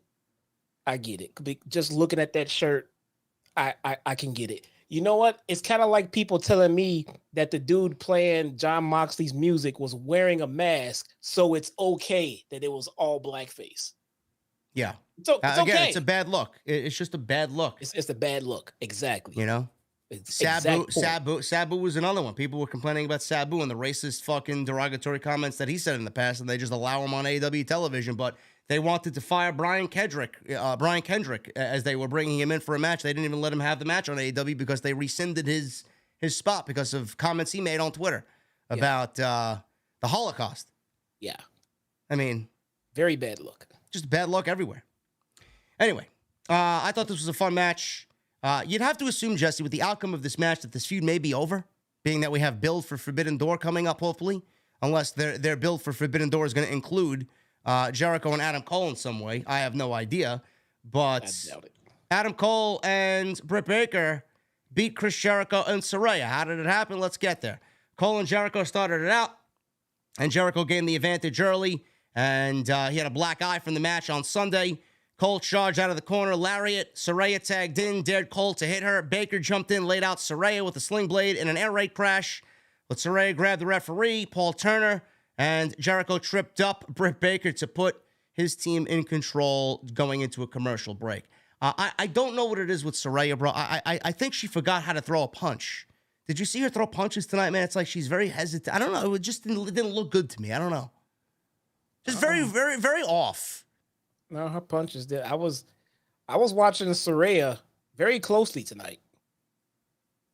Were you? But not the punches. Okay. Not the punches. Okay. Get your mind out of the gutter, bro. We got a job to do here. Oh, all right. Sorry. Okay, let's go. Anyway, I don't know. It's just every time Saraya's in there, I just feel like something's off. I don't know. But Baker jumped in, laid out Saraya. And Jericho. He's in control here, took the referee, distracted the referee. This allowed Ruby Soho and Tony Storm to hit ringside. But Hikaru Shida ran down to stop them immediately with a kendo stick. With a kendo stick? Yeah, I should know. And chased off the Outcast. Baker was able to make a tag to Cole, and then he took it to Jericho with some fists, and then he missed the dropkick, which led to Jericho hitting a lion salt for a cover and a 2 count. Baker and Saraya tagged back in. They were both battling in the corner. Saraya was knocked off. Jericho covered Saraya. So Saraya's laying on the floor. Jericho's like, no, as Baker's on the second rope. And she comes off and splashes Jericho across the back anyway. And Cole is back in there. He hits a backstabber on Jericho. He tried to go for Panama Sunrise, but Jericho countered the Panama Sunrise into the walls of Jericho. Baker's on the apron. She's toying with her glove. She puts on the glove, broke up the walls of Jericho, and put Jericho in the lockjaw for a big reaction. Saraya broke that up. Adam Cole looked for a super kick, and he ran into a code breaker by Jericho for a 2 count. So Jericho and Cole are back in there. They took themselves out with clotheslines, double down. Ladies jumped back in. They were slugging it out. Saraya turned the neckbreaker attempt into her good night move, as Jericho grabbed the baseball bat, took a swing at Britt Baker, and ate a super kick from Adam Cole. So Cole and Baker hit dueling super kicks on Jericho as Cole lowered the boom to get the 1, 2, 3, and that's the match. And the show ends with Jericho, Saraya on the ramp, crying in defeat, and Cole and Britt Baker celebrate as the show goes off the air. Good stuff. Seems like the feud is over, though, hopefully. Hopefully. And Jericho, bro, took 2 losses to Cole back-to-back. I don't think there's much left here. No, it should be about it. Again, I'm still a little lost on what we're doing going forward. It didn't seem like tonight focused on going forward too much. No, I told you they didn't do any. I thought, bro, with 4 weeks till Forbidden Door, we'd get something of Forbidden Door build, but we didn't get any Forbidden Door build. And I'm thinking, I think Dominion, New Japan's show, Dominion, happens this week. So I'm guessing they'll do it next week after the Dominion show is over, because there are a couple of matches on that show, I believe. I think the United States Championship qualifier, a contender match, is going to kind of give insight as to who Kenny Omega is going to be wrestling at the New Japan AEW show. So we'll see what happens. It may happen next week. So I don't know. Yeah, good. We'll Dominion. see. I mean, we'll see. I mean, again, yeah. I mean, tonight was a little bit. It did seem a little bit like the night came up short a little bit. Yeah. Overall, I mean, it just felt like it could have explained a lot more, gotten into a lot more, and it hasn't. Just fine. Maybe they'll get into it next week, because, like you said, there's some build there to be done. I'm looking for loose ends to be tied up, like this Jericho Cole thing. I mean, Are we tied up here now? Are we good here? Are we done here? What are we doing? You know, so I don't know. What does Britt Baker do going forward? They didn't set her up at all. No. And so, with Jamie out, now I'm really concerned about what she's going to be doing. Is she going to be with Sheeta? And what is it with the Joshis and these kendo sticks? They just seem to love their kendo sticks. I don't know. They love their wood. Riho was on Twitter a while back with her kendo stick, and she posted, "Should I use this tonight?" And people were like, "Oh my God, no." Brian in the chat says, Adam Cole is such a lucky guy. Bro, you could go out and meet your own woman, bro. It's not that difficult. Yeah, there's lots of them out there, I hear. Sea is full of women, bro. Go meet one. Anyway, thank you guys for joining us on the show tonight. We're going to jump into the super chats quickly. Follow me on social media at JDfromNY, 206, Jesse at ShotDown Smart on Twitter. Follow me on Instagram, TikTok, and Cameo as well. Hit that subscribe button down below. Turn on the bell for notifications. Hit that thumbs up. We got 800 likes. We need 200 more. I know there's 200 of you geeks in here that haven't hit the thumbs up yet, so I would love if you do so. And go check out all the other videos on the channel. Plenty of them. More coming this week. Joseph Taylor with a $21 super chat. Joseph Taylor. JD, Jesse, 2 things. Your favorite Rey Mysterio match in WCW? And have you ever listened to the rock band Kings of Leon? No. Never heard of them. And I don't remember anything from any matches. Eddie from Guerrero? WCW. Eddie Guerrero? Joseph Taylor? More than likely. Halloween Havoc? Tanmay with 41 months as a VIP. Hi, JD, Jesse, and the entire OTS family, he says. What's up, Tanmay? Undertaker with a 20-0 record. 20 months, Undertaker. Close to the magic number. Hopefully, Phil can keep himself in check, though I honestly doubt it'll last. Keep up the good work, my friend. Hashtag OTS for life, says the Undertaker. Thank you, Taker. Michelle Moran with a $2 super chat. Darby, OC, Sting can go for the trios titles. I'd love to see that. I think that would be great. Remember we just talked about Billy Gunn not going for the trios Well, title? Sting is retiring this year, so could be a last hurrah. They said about Billy Gunn. Krauser with a $5 super chat. AEW has become all about debuts, returns, and open challenges. There's nothing for me to get invested in anymore. I hope they change soon. You can get into the debuts and the open challenge. I mean, I mean, there's a lot to like about the company, Krauser, but yes, I would appreciate some long-term booking as well. Lord J. Coyle with the $2 super chat. San Diego's crowd was fire. Also, Rampage looks stacked. I won't be watching Rampage.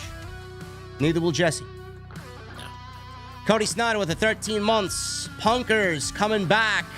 Best in the world. It'll be the day after my birthday to OTS. Thank you, Cody. Jedi Junk with 24 months. He's got a golden microphone officially. Finally, 2 years, man. I look good. Can I get... And are we live for the OGs? Thank you, brother. Appreciate you, man.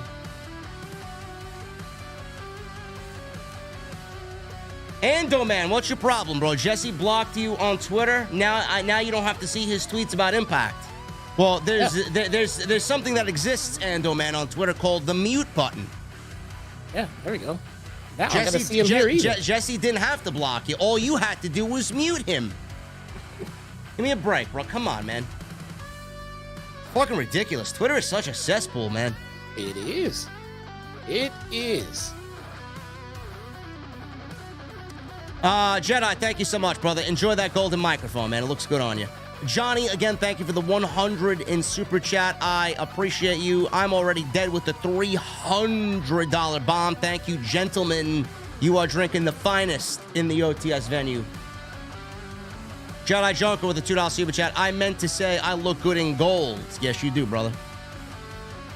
Tony Brown with 12 months. 1 full year for my guy, Tony Brown. Good evening, my tribal chief and ring general. Thank you, Tony Brown. I appreciate those kind words, man. Boy, Tony Brown. Tyler B with 18 months. Janela versus JD. 3 stages of hell match, pal. That's good shit, pal. I don't think so, Tyler. I have a whiskey shot off for Janela and I, maybe. You can't even outdrink this guy. Just leave him alone. Probably not. You can't I'd be under the table in about a half an hour. You're right. Susan D'Ambrosio with 19 months. JD and Jesse, thanks for all you do, and thanks for my OTS family supporting me doing these 2 hard months, May and June. Love you. Thank you, Susan. Love you, Susan. We got a $5 super chat from Larry the Dog. Oh, my God. If Jesse keeps talking, I'll have Phil show up to your doorstep in Chicago and give you a taste of how Brawl Out ended for the Elite. Oh, my goodness. Let me tell you something. If Phil show up to my doorstep, I will call Alvarez and tell him everything that Phil did and then add my own story so Alvarez can lie on Phil and Phil will really get mad. Bro, look at that profile picture, man. That is a cute-looking dog, bro. Oh, my goodness. Fucking dog. Krauser with the $2 super chat. Larry with the run-in, he says. Yes. Fucking... Yes. That dog can't run. Show me that dog running, please. P-Mac with the $10 super chat. JD, you said you were thinking about a background for the winter season. What about a winter ski lodge serving up a pint of Mad Elf? I'll be the first one freezing my ass off, waiting in line to get in. I don't know, bro. I've never been skiing, bro. I don't think it'll fit the OTS vibe. I don't think it'll fit the JD vibe. What do you got there, bro? Is that Larry behind you? No. Bro, you gotta pull up a picture of Larry, bro. We gotta see this beautiful specimen. Let me see if I can find one. Tony Brown with a $10 super chat. Sorry I can't bomb yet, JD and Jesse. Don't worry about it, Tony Brown. We are just happy that you're in the venue. Seizure Your Property with a $10 super chat. I don't understand why you would want Punk back. The guy is a drama queen starting beef with wrestlers, crapping on Tony Khan and the EVPs. And he is the reason why Kenny and the Bucks left AEW. Wow, that's news to me. They left AEW? Where they go? There's more to the story. That's why it's so divisive. That's why some people love him. That's why some people hate him. Where they going, bro? When you find that scoop on where they're going, bro, you let me know. All right. P-Mac with a $5 super chat. I agree with you, Jesse. I thought you were all cap. Finally seen that, Larry. And yeah, that's an ugly-ass water rat dog, he says. Thank you. P-Mac, I'm gonna have to dump you, bro. I'm gonna have to actually Thank leave you. Nope, Pete. Nope, you're fine, P-Mac. That dog is what nightmares are made of, man. JX531 with a $10 super chat. Punk didn't overreact to the level that's being projected. It's just that a lot of folks are used to being wimps, pushovers, and don't even bother to stand up for themselves in their own lives. Shut the fuck up. This dude is the locker room leader. He is the highest paid wrestler of a major wrestling corporation. Show Besides some Brock Lesnar. goddamn professionalism. Yes, use professionalism. Yes. Omega Kong with 16 months, 8 months till the golden mic. I overheard the other day while I was doing laundry. Are you and Jesse having a meet and greet at All In London? Yes. Oh yeah. We don't know where yet. I'll fill you guys in soon. I'm already dead with the $100 super chat. Thank you again, brother, with the woof woof. Marquise Williams with a first-time super chat. $4.99. Hello, Jesse and JD. Can you add the audio to Spotify as soon as the live is over? I work overnight and mainly listen to audio. Thank you, guys. Rock. I will do that, Marquise. No worries, brother. Nope. Joseph Taylor with a $10 super chat. Jesse, who do you hate more, Larry the Dog or Bill Goldberg? Goldberg. Bro, is that a real picture of Larry? He looks quite large there, bro. It's hideous, man. Is that really the size of... That's not... Bro, he looks like a fucking... He looks like a zoo animal. That's that damn gremlin right there, bro. Bro, look at how beautiful he is, bro. Oh my God, dude. I got weeds growing in my yard that look better than this dog. Johnny with a $1.99. OTS for life. Thank you, brother. You didn't answer the question, bro. Larry the Dog or Bill Goldberg? Goldberg. Wait. What's the question? Who do you hate more, Larry or Bill Goldberg? Goldberg. I seen the narrative floating around on social media already in the IWC. Watch JD praise Goldberg joining AEW when he shit on him in WWE. No, it's not gonna happen. You fucking geeks. Fuck Bill Goldberg. Fuck Goldberg. Man. By the way, Tony Khan has talked to Bill Goldberg. This came out of the man's mouth, word for word, at the scrum. And he smiled while he said it. So doom and gloom is coming, bro. Goldberg. Who else Tony Khan talked to? His next door neighbor. That don't mean he's showing up at AEW though. Goldberg's gonna be at the All-In pay-per-view. Bro, you're gonna be in the same country as Goldberg and Larry. Imagine that. I'm already in the same country as Goldberg. And I don't like it here either. Oh my goodness. Captain Solo with a $10 super chat. If you were a promoter and could sign only one, who would you sign? Athena or Naomi? And who is your favorite King of the Ring winner? Owen, Brett, or Austin? That's a good question, Captain Solo. If I was to sign one, I'd probably take Athena. I'd take Naomi. And then favorite King of the Ring winner? I enjoyed Owen's King of Hearts gimmick. I'm gonna go Owen. King of the Ring winner? I don't. Owen, Brett, or Austin? Oh, Owen, Brett, or Austin. Cold, yeah. I guess Austin. And I'm taking Naomi over Athena because Naomi has the bloodline behind her. Yeah. And you know what? Maybe her husband shows up with her one day. Mordo with a $10 super chat. Have Hobbs as a bodyguard for heel Punk for Collision like Luke Gallows in the Straight Edge Society. Don't send Hobbs down with that sinking ship, bruh. Nah.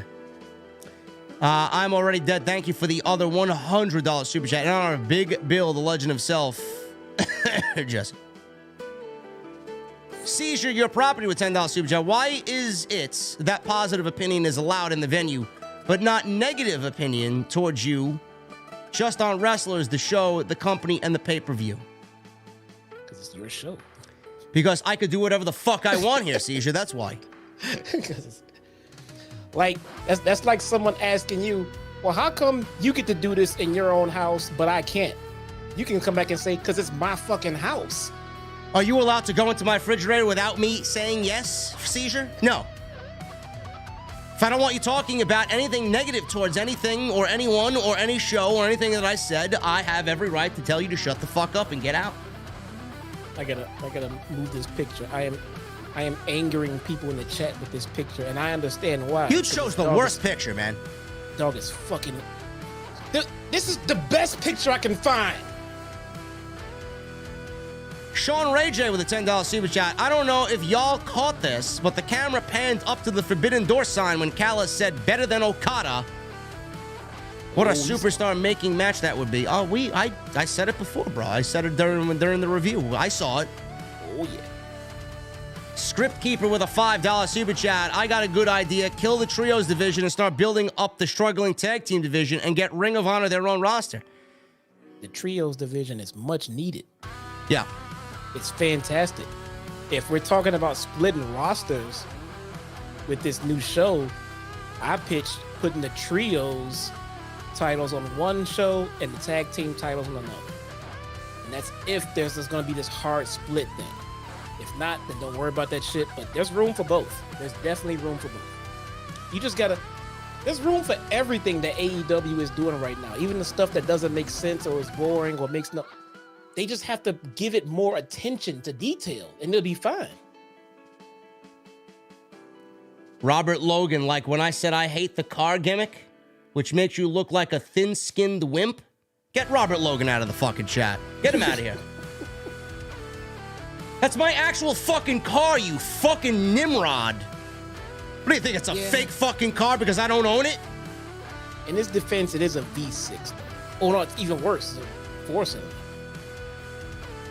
300 fucking horsepower, bro. What the fuck are you talking about? 310 horsepower. Did you go look at the Black Horse? I'm getting I'm getting the Dark Horse. Yes. You went to go talk to the people? Yes, I've been on a list since October. I got a decent chance of getting one. Yeah. There we go. All right. What's wrong with the car gimmick? What's wrong? Who else is doing what I'm doing here in the IWC? Nobody. You know how many people come up to me and tell me that I'm an influence on getting them started on a podcast with what I do here? I take that better than a fucking $100 bomb by I'm Already Dead. That's the shit that I like to see. Get him out. How about this? And this is a shoot. This is a shoot for everybody who and JD knows that I know this. For everybody who's talked shit about his virtual car, JD legitimately paid more for that virtual car than what most of you probably paid for your real fucking cars. And Jesse said that's a shoot. That's legit.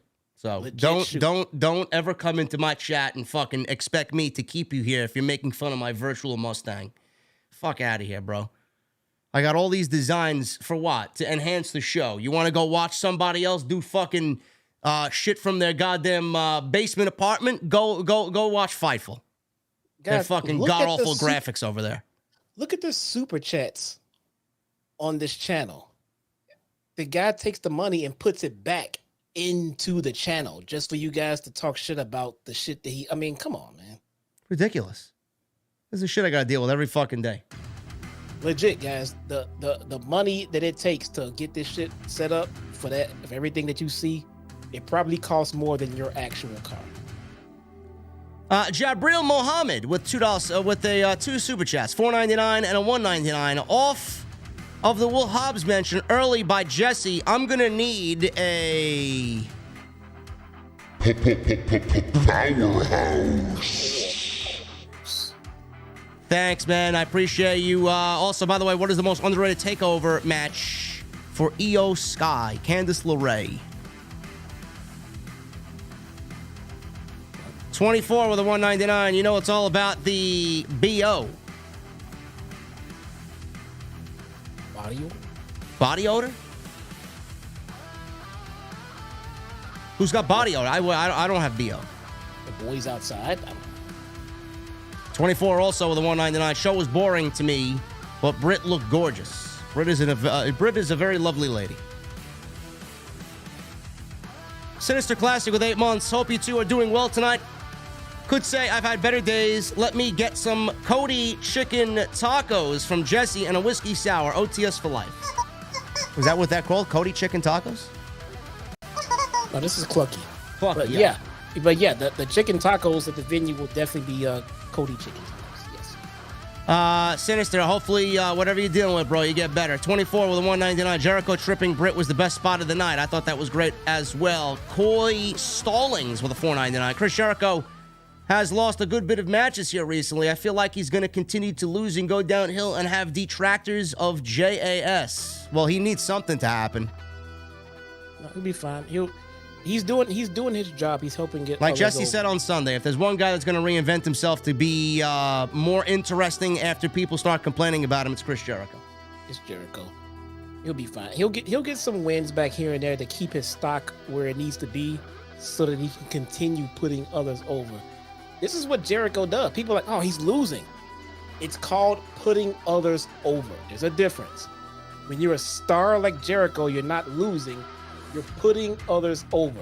When you're lower on the totem pole and you have nothing going on for you and you're losing, then you're just fucking losing. Coy, thank you for the $4.99, brother. Robert Lameau with a $10 super chat. How do you pass out on the Kimura? Brock Lesnar is bending your arm back. Cody Rhodes should be crying out in pain and suffer. And here's MJF's next possible opponent. Adam Page, Sting, Eddie Kingston, CM Punk, Adam Cole, Kenny Omega, Darby Allin, maybe Claudio.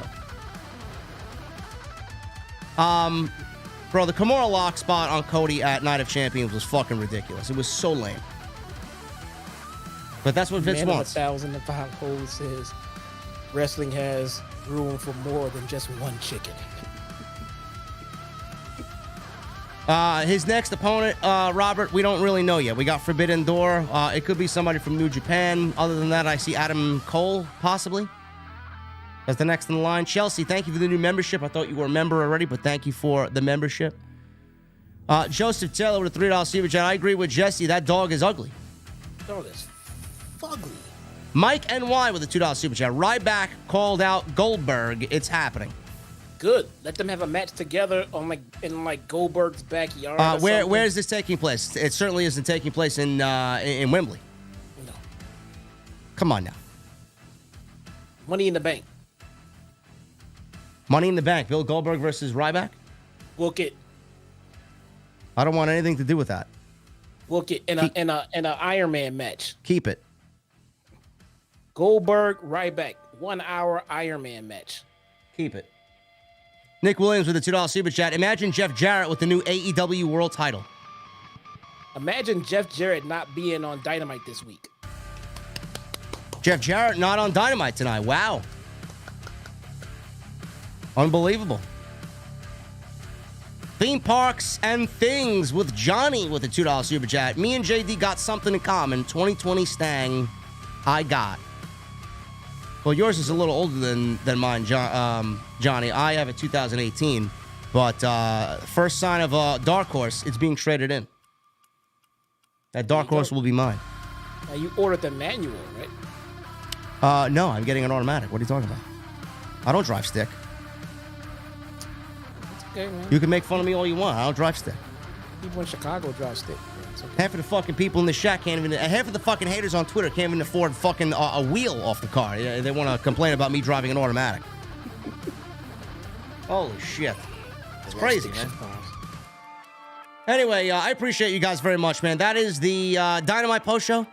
Hopefully you enjoyed yourself this evening. I feel a lot better than I did on Sunday as I'm getting over this head cold.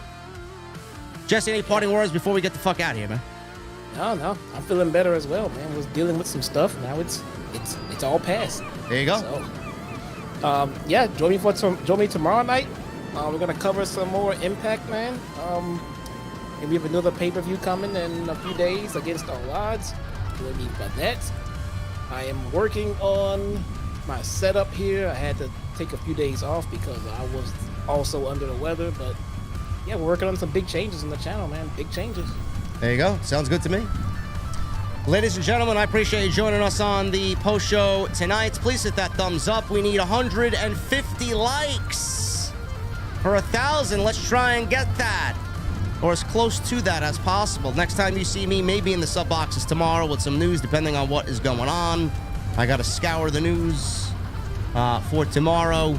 Follow me on social media at JDfromNY206. That's Twitter, Instagram, TikTok, and Cameo. Make sure you guys hit that subscribe button down below Turn on the bell for notifications. We are, let me get the tallies in here. I think we are very close to 146,000. I added, or I embellished earlier. We are 150 away from 146,000 subscribers. I appreciate you guys very much for that. And next time you see me, we'll be live on Friday night with SmackDown. Roman Reigns celebrates 1,000 days. What will be the punishment coming to Jimmy and Jey Uso? Find out on Jimmy Friday. Uso is a dead man walking. He is fucking fatality coming to him on Friday. Ladies and gentlemen, thank you so very much. Enjoy the rest of your Wednesdays, Thursdays, and I'll see you on Friday right here from the Beer Garden right here on OTS. I'll see you guys later.